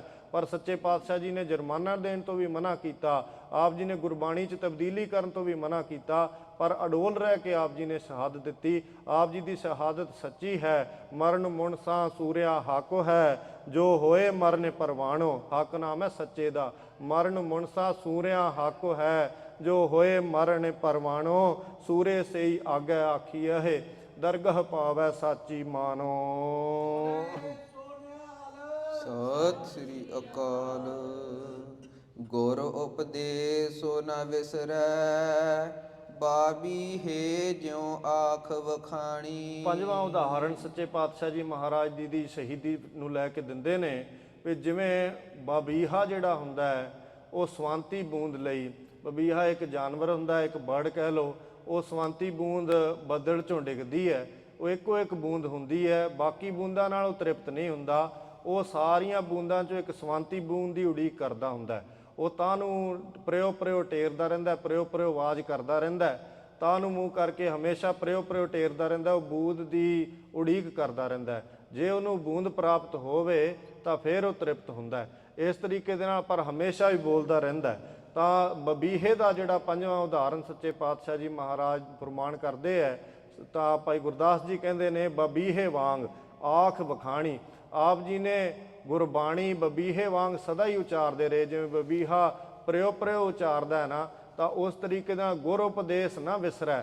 ਆਪ ਜੀ ਨੇ ਗੁਰੂ ਪਹਿਲੇ ਪਾਤਸ਼ਾਹ ਤੋਂ ਲੈ ਕੇ ਚੌਥੇ ਪਾਤਸ਼ਾਹ ਜੀ ਦਾ ਗੁਰੂ ਉਪਦੇਸ਼ ਜਿਹੜਾ ਵਾਹਿਗੁਰੂ ਮੰਤਰ ਹੈ, ਗੁਰੂ ਉਪਦੇਸ਼ ਨੇ, ਗੁਰੂ ਸਾਹਿਬ ਦੇ ਸਿਧਾਂਤ ਨੇ, ਉਹ ਕੋਈ ਵੀ ਸਿਧਾਂਤ ਵਿਸਰਿਆ ਨਹੀਂ। ਆਪ ਜੀ ਅਡੋਲ ਰਹੇ, ਗੁਰਬਾਣੀ ਜੀ ਵਿਸਰੇ ਨਹੀਂ। ਬਾਬੀਹੇ ਜਿਉ ਆਖ ਵਖਾਣੀ, ਜਿਵੇਂ ਬਾਬੀਹਾ ਪ੍ਰਿਓ ਉਚਾਰਦਾ ਰਹਿੰਦਾ ਹੈ, ਉਸ ਤਰੀਕੇ ਦੇ ਨਾਲ ਆਪ ਜੀ ਗੁਰਬਾਣੀ ਉਚਾਰਦੇ ਰਹੇ, ਵਖਿਆਣੀ ਗੁਰਬਾਣੀ ਦਾ ਹੀ ਵਖਿਆਣ ਕਰਦੇ ਰਹੇ, ਉਚਾਰਦੇ ਰਹੇ, ਅਡੋਲ ਰਹੇ। ਗੁਰਮੁਖੇ ਸੁਖ ਫਾਲੂ ਪਿਰਮ ਰਾਸੋ, ਸਹਜ ਸਮਾਧੇ ਸਾਧ ਸੰਗੇ ਜਾਣੀ। ਤਾਂ ਸਤਿਗੁਰੂ ਸੱਚੇ ਪਾਤਸ਼ਾਹ ਜੀ ਦੇ 5 ਮਹਾਨ ਉਦਾਹਰਣ ਦੇ ਕੇ ਸਤਿਗੁਰਾਂ ਦੀ ਅਵਸਥਾ ਦੱਸਦੇ ਹੋਏ ਭਾਈ ਗੁਰਦਾਸ ਜੀ ਲਿਖਦੇ ਨੇ, ਗੁਰਮੁਖੇ ਸੁਖ ਫਲ ਪਿਰਮ ਰਸ, ਸਹਜ ਸਮਾਧੇ ਸਾਧ ਸੰਗ ਜਾਣੀ। ਸਤਿਗੁਰੂ ਜੀ ਸਹਿਜ ਸਮਾਧੀ ਦੇ ਵਿੱਚ ਰਹੇ। ਜਿਵੇਂ ਆਪ ਜੀ ਦੀ ਇੱਕੋ ਹੀ ਅਵਸਥਾ ਹੈ, ਜਿਵੇਂ ਤਾਂ ਆਪ ਜੀ ਹਰਿਮੰਦਰ ਸਾਹਿਬ ਜੀ ਵਿਖੇ ਬੈਠੇ ਸੰਗਤਾਂ ਦੂਰੋਂ ਦੂਰੋਂ ਚੱਲ ਕੇ ਆ ਰਹੀਆਂ ਨੇ, ਆਪ ਜੀ ਨੂੰ ਆ ਕੇ ਭੇਟਾਵਾਂ ਹਾਜ਼ਰ ਕਰ ਰਹੀਆਂ ਨੇ, ਆਪ ਜੀ ਦੇ ਸਿਰ ਤੇ ਚੌਰ ਹੋ ਰਿਹਾ, ਸਾਹਮਣੇ ਉੱਚੇ ਸਥਾਨ ਤੇ ਬੈਠੇ ਰਬਾਬੀ ਕੀਰਤਨ ਕਰ ਰਹੇ ਨੇ, ਜਸ ਗਾਇਆ ਜਾ ਰਿਹਾ ਅਕਾਲ ਪੁਰਖ ਜੀ ਦਾ, ਆਪ ਜੀ ਗੁਰਬਾਣੀ ਉਚਾਰ ਰਹੇ ਨੇ, ਤਾਂ ਭੇਟਾਂ ਹਾਜ਼ਰ ਹੁੰਦੀਆਂ ਉਦੋਂ ਵੀ, ਨਮਸਕਾਰ ਮੱਥੇ ਟਿਕਦੇ ਉਦੋਂ ਵੀ ਉਸੇ ਅਵਸਥਾ ਸਹਿਜ ਸਮਾਧੀ ਚ ਲੀਨ ਨੇ। ਤੇ ਜਦੋਂ ਆਪ ਜੀ ਦੇ ਉੱਤੇ ਇਤਨੇ ਭਾਰੀ ਕਸ਼ਟ ਦਿੱਤੇ ਗਏ, ਇਤਨੇ ਤਸੀਹੇ ਦਿੱਤੇ ਗਏ, ਇਤਨੇ ਦੁੱਖ ਦਿੱਤੇ ਗਏ ਆਪ ਜੀ ਨੂੰ, ਉਸ ਅਵਸਥਾ ਦੇ ਵਿੱਚ ਵੀ ਆਪ ਸਹਿਜ ਸਮਾਧ ਦੇ ਵਿੱਚ ਲੀਨ ਨੇ। ਤਾਂ ਹੁਣ ਦੱਸਦੇ ਨੇ ਬਈ ਆਪ ਜੀ ਨੂੰ ਇਹ ਸਹਿਜ ਸਮਾਧ ਜਿਹੜੀ ਹੈ ਇਹ ਕਿਵੇਂ ਪ੍ਰਾਪਤ ਹੋਈ। ਤਾਂ ਇੱਕੋ ਅਵਸਥਾ ਦੋਨੇ ਸੁੱਖ ਦੁੱਖ ਦੇ ਵਿੱਚ, ਜਿਵੇਂ ਮਹਾਰਾਜ ਨੇ ਕਿਹਾ, ਜੋ ਨਰ ਦੁੱਖ ਮੈਂ ਦੁੱਖ ਨਹੀਂ ਮਾਨੈ, ਸੁਖ ਸਨੇਹ ਰੁਪੈ ਨਹੀਂ ਜਾ ਕੇ ਕੰਚਨ ਮਾਟੀ ਮਾਨੈ। ਤਾਂ ਇਹ ਜੀਵਨ ਮੁਕਤ ਦੀ ਜੋ ਬ੍ਰਹਮ ਗਿਆਨ ਦੀ ਅਵਸਥਾ ਹੈ, ਇਹ ਗੁਰੂ ਅਰਜਨ ਦੇਵ ਸਾਹਿਬ ਜੀ ਮਹਾਰਾਜ ਨੇ ਆਪ ਕਮਾ ਕੇ ਦਿਖਾਈ ਹੈ, ਤੇ ਜੋ ਗੁਰੂ ਤੇਗ ਬਹਾਦਰ ਸਾਹਿਬ ਜੀ ਮਹਾਰਾਜ ਨੇ ਕਮਾ ਕੇ ਵਿਖਾਈ ਹੈ। ਇਹੀ ਅਵਸਥਾ ਗੁਰੂ ਗੋਬਿੰਦ ਸਿੰਘ ਜੀ ਮਹਾਰਾਜ ਨੇ ਕਮਾ ਕੇ ਵਿਖਾਈ ਹੈ। ਜਦੋਂ ਆਪ ਜੀ ਮਾਛੀਵਾੜੇ ਦੇ ਜੰਗਲ ਦੇ ਵਿੱਚ, ਮਾਛੀਵਾੜਾ ਸਾਹਿਬ ਦੇ ਜੰਗਲ ਦੇ ਵਿੱਚ ਆਪ ਜੀ ਨੰਗੇ ਚਰਨ ਕਮਲਾਂ ਦੇ ਨਾਲ ਫਿਰ ਰਹੇ ਨੇ, ਹੱਥ 'ਚ ਸ੍ਰੀ ਸਾਹਿਬ ਹੈ, ਪੈਰਾਂ 'ਚ ਕੰਡੇ ਵੱਜੇ ਨੇ, ਬੜੇ ਭਾਰੀ ਜ਼ਖਮ ਹੋਏ ਨੇ ਸਰੀਰ ਦੇ ਉੱਤੇ। ਉਸ ਸਮੇਂ ਵੀ ਆਪ ਜੀ ਉਸੇ ਸਹਿਜ ਸਮਾਧੀ ਦੇ ਵਿੱਚ ਬ੍ਰਹਮ ਅਕਾਲ ਪੁਰਖ ਜੀ ਦੀ ਪ੍ਰੇਮਾ ਭਗਤੀ ਦੇ ਵਿੱਚ ਲੀਨ ਨੇ। ਤੇ ਜਦੋਂ ਆਪ ਜੀ ਦੇ ਅਨੰਦਪੁਰ ਸਾਹਿਬ ਵਿਖੇ ਪ੍ਰਸਾਦੀ ਹਾਥੀ ਚੌਰ ਕਰ ਰਿਹਾ, ਉਸ ਸਮੇਂ ਵੀ ਉਸੇ ਅਵਸਥਾ 'ਚ ਲੀਨ ਨੇ। ਤਾਂ ਇਹ ਸਤਿਗੁਰੂ ਸੱਚੇ ਪਾਤਸ਼ਾਹ ਜੀ ਮਹਾਰਾਜ ਦੀ ਅਵਸਥਾ ਦੱਸਦੇ ਹਨ। ਗੁਰਮੁਖੇ ਸੁਖ ਫਲ ਪਿਰਮ ਰਸ, ਗੁਰਮੁਖ ਕਹਿੰਦੇ ਨੇ ਮੁਖੀ ਗੁਰੂ, ਗੁਰੂ ਅਰਜਨ ਦੇਵ ਸਾਹਿਬ ਜੀ, ਅਥਵਾ ਜਿਵੇਂ ਮਹਾਰਾਜ ਨੂੰ ਲਿਖਿਆ ਨਾ, ਗੁਰਮੁਖ ਕਲ ਵਿੱਚ ਪ੍ਰਗਟ ਹੋਆ। ਤਾਂ ਗੁਰਮੁਖ ਗੁਰੂ ਨਾਨਕ ਦੇਵ ਸਾਹਿਬ ਜੀ ਮਹਾਰਾਜ ਨੂੰ ਵੀ ਲਿਖਿਆ। ਤਾਂ ਕਲਯੁਗ ਦੇ ਵਿੱਚ ਮਹਾਰਾਜ ਗੁਰਮੁਖੀ ਗੁਰੂ ਨਾਨਕ ਦੇਵ ਸਾਹਿਬ ਜੀ ਮਹਾਰਾਜ ਪ੍ਰਗਟ ਹੋਏ। ਉਸ ਤਰੀਕੇ ਦੇ ਨਾਲ ਗੁਰਮੁਖ ਗੁਰੂ ਅਰਜਨ ਦੇਵ ਸਾਹਿਬ ਜੀ ਲਈ ਵਰਤ ਰਹੇ ਨੇ। ਤਾਂ ਗੁਰੂ ਅਰਜਨ ਦੇਵ ਸਾਹਿਬ ਜੀ ਮਹਾਰਾਜ ਸੁਖ ਫਲ ਪਿਰਮ ਰਸ, ਤਾਂ ਪ੍ਰੇਮ ਦੇ ਰਸ ਦੇ ਵਿੱਚ ਸੁਖਾਂ ਦਾ ਫਲ ਖਾਂਦੇ ਹੋਏ। ਤਾਂ ਸੁਖਾਂ ਦਾ ਫਲ ਪ੍ਰੇਮ ਦਾ ਰਸ ਹੀ ਹੈ ਅਸਲ 'ਚ ਸਾਧ ਸੰਗਤ ਜੀ। ਜੋ ਪ੍ਰੇਮ ਦਾ ਰਸ ਸਤਿਗੁਰੂ ਸੱਚੇ ਪਾਤਸ਼ਾਹ ਜੀ ਨੂੰ ਪ੍ਰਾਪਤ ਹੋ ਰਿਹਾ ਹੈ, ਜੋ 24 ਘੰਟੇ ਬ੍ਰਹਮ ਅਕਾਲ ਪੁਰਖ ਜੀ ਦੇ ਵਿੱਚ ਲੀਨਤਾ ਹੈ, ਇੱਕ ਖਿਣ ਵੀ ਆਪ ਜੀ ਨੂੰ ਵਿਸਰਦੇ ਨਹੀਂ। ਇਹੀ ਆਪ ਜੀ ਨੂੰ ਸੁਖਾਂ ਦਾ ਫਲ ਸਦਾ ਹੀ ਪ੍ਰਾਪਤ ਹੈ। ਇਸ ਪ੍ਰੇਮ ਦੇ ਰਸ ਵਿੱਚ ਆਪ ਜੀ ਲੀਨ ਨੇ। ਤਾਂ ਅੱਗੇ ਫਰਮਾਉਂਦੇ ਹਨ, ਗੁਰਮੁਖੇ ਸੁਖ ਫਲ ਪਿਰਮ ਰਸ, ਸਹਜ ਸਮਾਧੇ ਸਾਧ ਸੰਗ ਜਾਣੀ।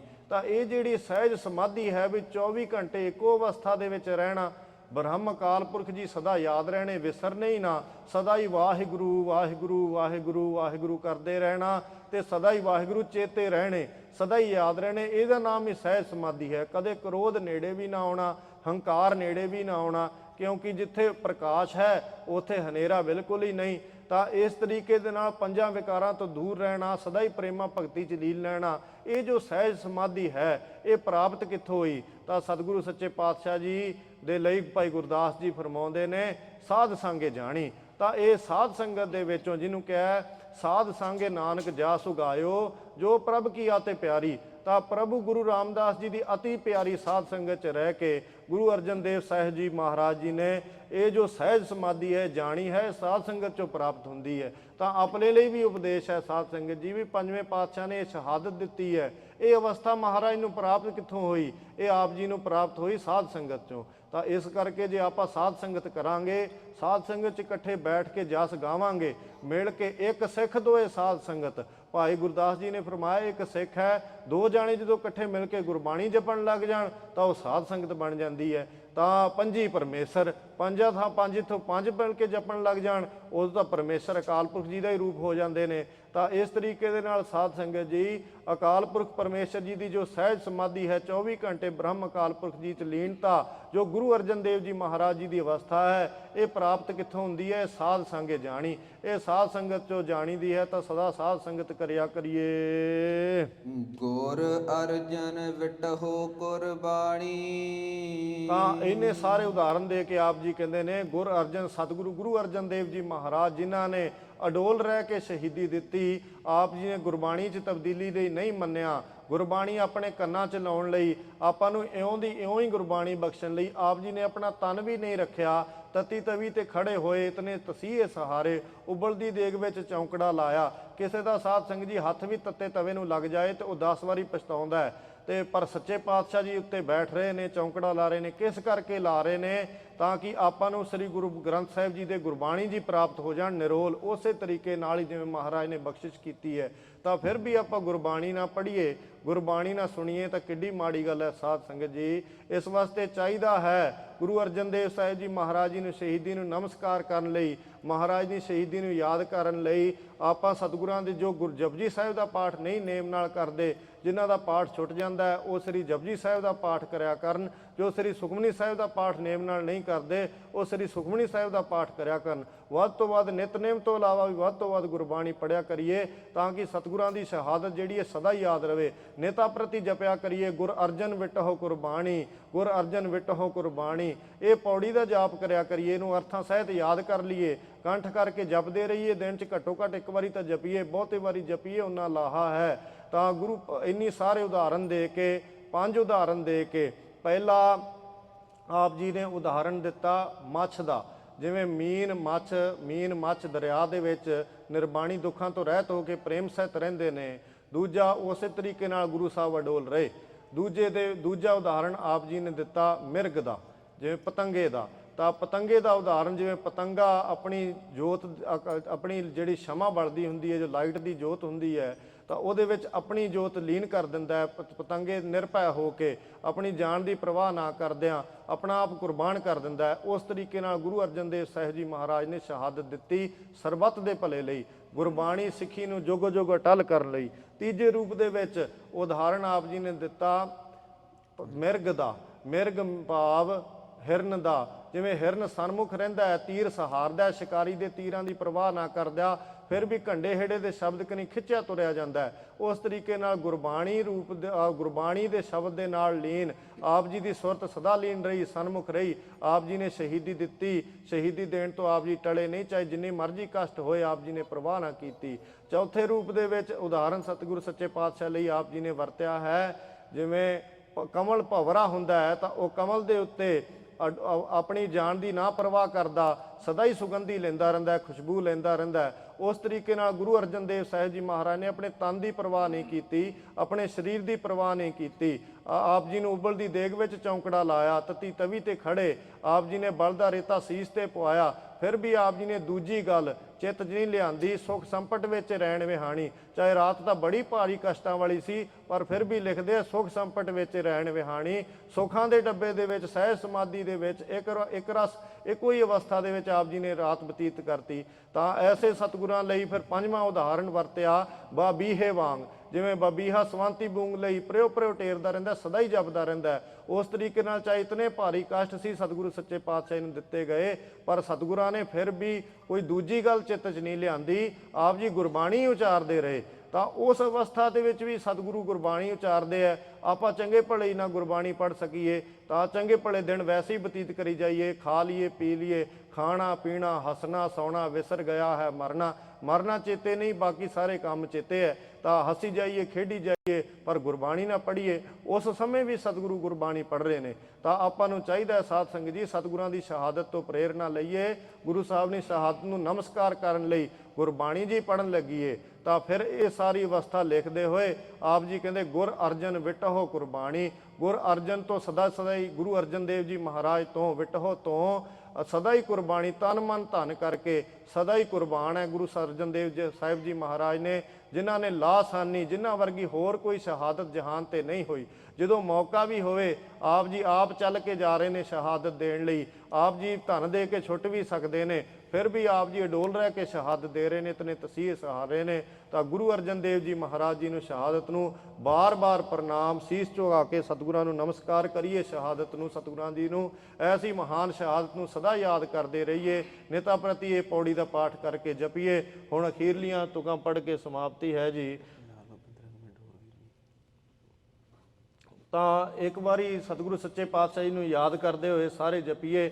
ਤਾਂ ਜਿਵੇਂ ਜਿਵੇਂ ਗੁਰੂ ਸਾਹਿਬ ਨੂੰ ਆਪਾਂ ਜਪਾਂਗੇ ਉਸ ਤਰੀਕੇ ਨਾਲ ਹੀ ਸਤਿਗੁਰੂ ਸੱਚੇ ਪਾਤਸ਼ਾਹ ਜੀ ਆਪਣੀ ਕਲਿਆਣ ਹੋਊਗੀ। ਕਿਉਂਕਿ ਗੁਰੂ ਅਰਜਨ ਦੇਵ ਜੀ ਸ਼ਹੀਦੀ ਨੂੰ ਜਪਾਂਗੇ, ਮਹਾਰਾਜ ਨੂੰ ਯਾਦ ਕਰਾਂਗੇ, ਧੰਨ ਗੁਰੂ ਅਰਜਨ ਦੇਵ ਸਾਹਿਬ ਜੀ, ਧੰਨ ਗੁਰੂ ਅਰਜਨ ਦੇਵ ਸਾਹਿਬ ਜੀ ਜਪਾਂਗੇ ਤਾਂ ਫਿਰ ਆਪਣੀ ਕਲਿਆਣ ਹੋ ਸਕਦੀ ਹੈ। ਜੋ ਪੰਥ ਦੋਖੀ ਨੇ, ਜੋ ਪੰਥ 'ਚ ਵਿਗਾੜ ਪਾਉਣਾ ਚਾਹੁੰਦੇ ਨੇ, ਉਹ ਇਹ ਕਹਿਣਗੇ ਵੀ ਧੰਨ ਗੁਰੂ ਅਰਜਨ ਦੇਵ ਸਾਹਿਬ ਜੀ ਕਹਿਣਾ ਕਿੱਥੇ ਲਿਖਿਆ ਹੈ, ਧੰਨ ਗੁਰੂ ਅਰਜਨ ਦੇਵ ਸਾਹਿਬ ਜੀ ਕਹਿਣਾ ਕਿੱਥੇ ਲਿਖਿਆ ਹੈ। ਜੇ ਤੁਸੀਂ ਉਹਨੂੰ ਇਹ ਪੜ੍ਹ ਕੇ ਦੱਸੋਗੇ ਵੀ ਜਪਿਓ ਜਿਨ ਅਰਜਨ ਦੇਵ ਗੁਰੂ, ਫਿਰ ਸੰਕਟ ਜੋਨ ਗਰਭ ਨ ਆਇਓ, ਤਾਂ ਗਰਭ ਨ ਆਇਓ ਜੇ ਤੁਕ ਆਪ ਜੀ ਪੜ੍ਹੋਗੇ ਵੀ ਫਿਰ ਵੀ ਉਹ ਇਹਦਾ ਹੋਰ ਹੀ ਅਰਥ ਬਣਾ ਕੇ ਦੱਸਣਗੇ। ਇਹਦਾ ਇੰਟਰਨੈਟ ਤੇ ਅੱਜ ਕੱਲ੍ਹ ਪ੍ਰਚਾਰ ਚੱਲਦਾ ਹੈ, ਕਹਿਣਗੇ ਨਹੀਂ ਨਹੀਂ ਇਹ ਕਿਤੇ ਨਹੀਂ ਲਿਖਿਆ ਵੀ ਧੰਨ ਗੁਰੂ ਅਰਜਨ ਦੇਵ ਜੀ, ਧੰਨ ਗੁਰੂ ਅਰਜਨ ਦੇਵ ਜੀ ਜਪੋ, ਇਹ ਲਿਖਿਆ ਸਗੋਂ ਹੀ ਵੀ ਵਾਹਿਗੁਰੂ ਵਾਹਿਗੁਰੂ ਕਰੋ। ਕਿਤਨੀ ਸਤਿਗੁਰਾਂ ਦਾ ਤਾਂ ਅਦਵੈਤ ਮਤ ਹੈ, ਵਾਹਿਗੁਰੂ ਗੁਰੂ ਅਰਜਨ ਦੇਵ ਜੀ 'ਚ ਕੀ ਭੇਦ ਹੈ? ਗੁਰੂ ਅਰਜਨ ਦੇਵ ਜੀ ਜਪਨ ਜੀ, ਧੰਨ ਗੁਰੂ ਅਰਜਨ ਦੇਵ ਜੀ ਕਹਿਣ ਤੇ ਵਾਹਿਗੁਰੂ ਕਹਿਣ 'ਚ ਕੀ ਭੇਦ ਹੈ? ਕੋਈ ਭੇਦ ਨਹੀਂ। ਪਰ ਇਹ ਜੋ ਕਹਿਣ ਮਾਤਰ ਨੂੰ ਤਾਂ ਹੁਣ ਸਿੱਖੀ ਨੇ, ਪਰ ਦੁਵਿਧਾ ਪੰਥ 'ਚ ਪਾਉਣੀ ਵੀ ਗੁਰੂ ਅਰਜਨ ਦੇਵ ਜੀ, ਧੰਨ ਗੁਰੂ ਅਰਜਨ ਦੇਵ ਜੀ ਨਹੀਂ ਕਹਿਣਾ, ਵਾਹਿਗੁਰੂ ਕਹਿਣ ਦਾ ਉਪਦੇਸ਼ ਹੈ। ਤਾਂ ਇਹਨਾਂ ਸ਼ਬਦਾਂ ਦਾ ਵੀ ਫਿਰ ਵਿਗਾੜ ਤਗਾੜ ਕੇ ਕਿਸੇ ਨਾਲ ਤਰੀਕੇ ਧੱਕੇ ਨਾਲ ਹੀ ਆਪਣਾ ਹੀ ਅਰਥ ਬਣਾ ਦੇਣਾ, ਬੜੇ ਹੀ ਧੱਕੇ ਦੇ ਨਾਲ। ਜੇ ਸੁਣੀਏ ਵੀ ਕਿਸੇ ਨੇ ਸਵਾਲ ਵੀ ਪੁੱਛਿਆ ਹੁੰਦਾ ਵੀ ਇਹ ਤੁਕ ਦਾ ਫਿਰ ਕੀ ਅਰਥ ਕਰੋਗੇ, ਬੜੇ ਹੀ ਤਰੀਕੇ ਦੇ ਨਾਲ ਵਿਗਾੜ ਤਗਾੜ ਕੇ ਤੇ ਆਪਣਾ ਹੀ ਅਰਥ ਬਣਾ ਦਿੰਦੇ ਨੇ। ਤਾਂ ਪਰ ਸਤਿਗੁਰਾਂ ਦੇ ਤਾਂ ਸਿੱਧਾ ਹੀ ਲਿਖਿਆ ਹੋਇਆ ਹੈ ਵੀ ਜੋ ਧੰਨ ਗੁਰੂ ਅਰਜਨ ਦੇਵ ਸਾਹਿਬ ਜੀ, ਧੰਨ ਗੁਰੂ ਅਰਜਨ ਦੇਵ ਸਾਹਿਬ ਜੀ ਜਪੂਗਾ ਉਹ ਫਿਰ ਸੰਕਟ 'ਚ ਨਹੀਂ ਪਊਗਾ, ਉਹ ਜੋਨੀਆਂ 'ਚ ਨਹੀਂ ਆਊਗਾ। ਤਾਂ ਇੱਕ ਵਾਰੀ ਸਤਿ ਸ੍ਰੀ ਅਕਾਲ। ਇੱਕ ਵਾਰੀ ਸਾਧ ਸੰਗਤ ਜੀ ਸਾਰੇ ਜਪੋ।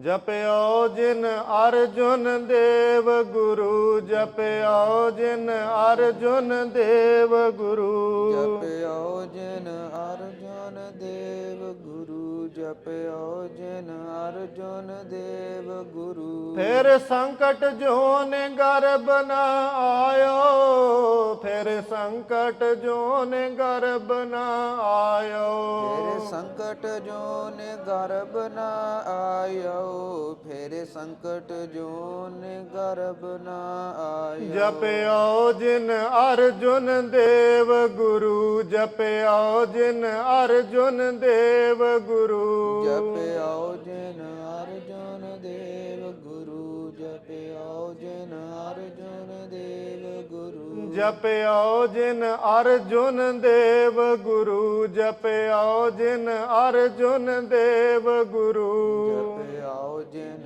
ਅਰਜੁਨ ਦੇਵ ਗੁਰੂ, ਜਪਿਓ ਜਿਨ ਅਰਜੁਨ ਦੇਵ ਗੁਰੂ। ਫਿਰ ਸੰਕਟ ਜੋਨ ਗਰਭ ਨ ਆਇਓ, ਜਪਿਓ ਜਿਨ ਅਰਜੁਨ ਦੇਵ ਗੁਰੂ, ਫਿਰ ਸੰਕਟ ਜੋਨ ਗਰਭ ਨ ਆਇਓ, ਜਪਿਓ ਜਿਨ ਅਰਜੁਨ ਦੇਵ ਗੁਰੂ। ਧੰਨ ਗੁਰੂ ਅਰਜਨ ਦੇਵ ਸਾਹਿਬ ਜੀ, ਧੰਨ ਗੁਰੂ ਅਰਜਨ ਦੇਵ ਸਾਹਿਬ ਜੀ, ਧੰਨ ਗੁਰੂ ਅਰਜਨ ਦੇਵ ਸਾਹਿਬ ਜੀ, ਧੰਨ ਗੁਰੂ ਅਰਜਨ ਦੇਵ ਸਾਹਿਬ। ਜਪਿਓ ਜਿਨ ਅਰਜੁਨ ਦੇਵ ਗੁਰੂ, ਜਪਿਓ ਜਿਨ ਅਰਜੁਨ ਦੇਵ ਗੁਰੂ, ਜਪਿਓ ਜਿਨ ਅਰਜੁਨ ਦੇਵ ਗੁਰੂ, ਜਪਿਓ ਜਿਨ ਅਰਜੁਨ ਦੇਵ ਗੁਰੂ। ਤਾਂ ਸਮੇਂ ਦੇ ਹਿਸਾਬ ਨਾਲ ਸਾਧ ਸੰਗਤ ਜੀ ਇੱਥੇ ਸਮਾਪਤੀ ਹੈ। ਤੇ ਇੱਕ ਬੇਨਤੀ ਦੱਸਦੀ ਵੀ ਇਹ ਅਰਜੁਨ ਦੇਵ ਗੁਰੂ ਆਪ ਜੀ ਨੇ ਪਾਠ ਯਾਦ ਰੱਖਣਾ ਹੈ। ਗੁਰਬਾਣੀ 'ਚ ਦੋਵੇਂ ਥਾਵਾਂ ਤੇ ਹੀ ਪਾਠ ਆਉਂਦਾ ਹੈ, ਅਰਜਨ ਵੀ ਆਉਂਦਾ ਹੈ ਤੇ ਕਈ ਥਾਵਾਂ ਤੇ ਅਰਜੁਨ ਆਉਂਦਾ ਹੈ ਜੱਜੇ ਨੂੰ ਔਂਕੜ ਦੇ ਨਾਲ। ਜਿੱਥੇ ਔਂਕੜ ਦੇ ਨਾਲ ਆਵੇ ਉੱਥੇ ਆਪ ਜੀ ਨੇ ਅਰਜੁਨ ਪਾਠ ਕਰ ਲੈਣਾ। ਆਮ ਕਰਕੇ ਆਪਾਂ ਸਾਰੇ ਧੰਨ ਗੁਰੂ ਅਰਜਨ ਦੇਵ ਜੀ ਕਹਿੰਦੇ, ਜਿਵੇਂ ਭਾਈ ਗੁਰਦਾਸ ਜੀ ਨੇ ਪੌੜੀ ਲਿਖੀ ਹੈ ਉੱਥੇ ਲਿਖਿਆ ਗੁਰ ਅਰਜਨ ਵਿਟਹੁ ਕੁਰਬਾਣੀ, ਤਾਂ ਗੁਰੂ ਅਰਜਨ ਲਿਖਿਆ ਹੈ, ਇੱਥੇ ਪਾਠ ਗੁਰੂ ਅਰਜੁਨ ਹੈ। ਤਾਂ ਆਪ ਜੀ ਨੇ ਗੁਰੂ ਅਰਜੁਨ ਪਾਠ ਕਰਨਾ ਖਿਆਲ ਦੇ ਨਾਲ। ਤਾਂ ਹੁਣ ਪੌੜੀ ਦੀਆਂ ਅਖੀਰਲੀਆਂ ਤੁਕਾਂ ਪੜ੍ਹ ਕੇ ਸਮਾਪਤੀ ਕਰੀਏ ਜੀ। ਗੁਰਮੁਖੇ ਸੁਖ ਫਾਲੋ ਪਰਮ ਰਾਸੋ, ਸਹਜ ਸਮਾਧਿ ਸਾਧ ਸੰਗ ਜਾਣੀ, ਗੁਰ ਅਰਜਨ ਵਿਟਹੁ ਕੁਰਬਾਣੀ, ਗੁਰ ਅਰਜਨ ਵਿਟਹੁ ਕੁਰਬਾਣੀ।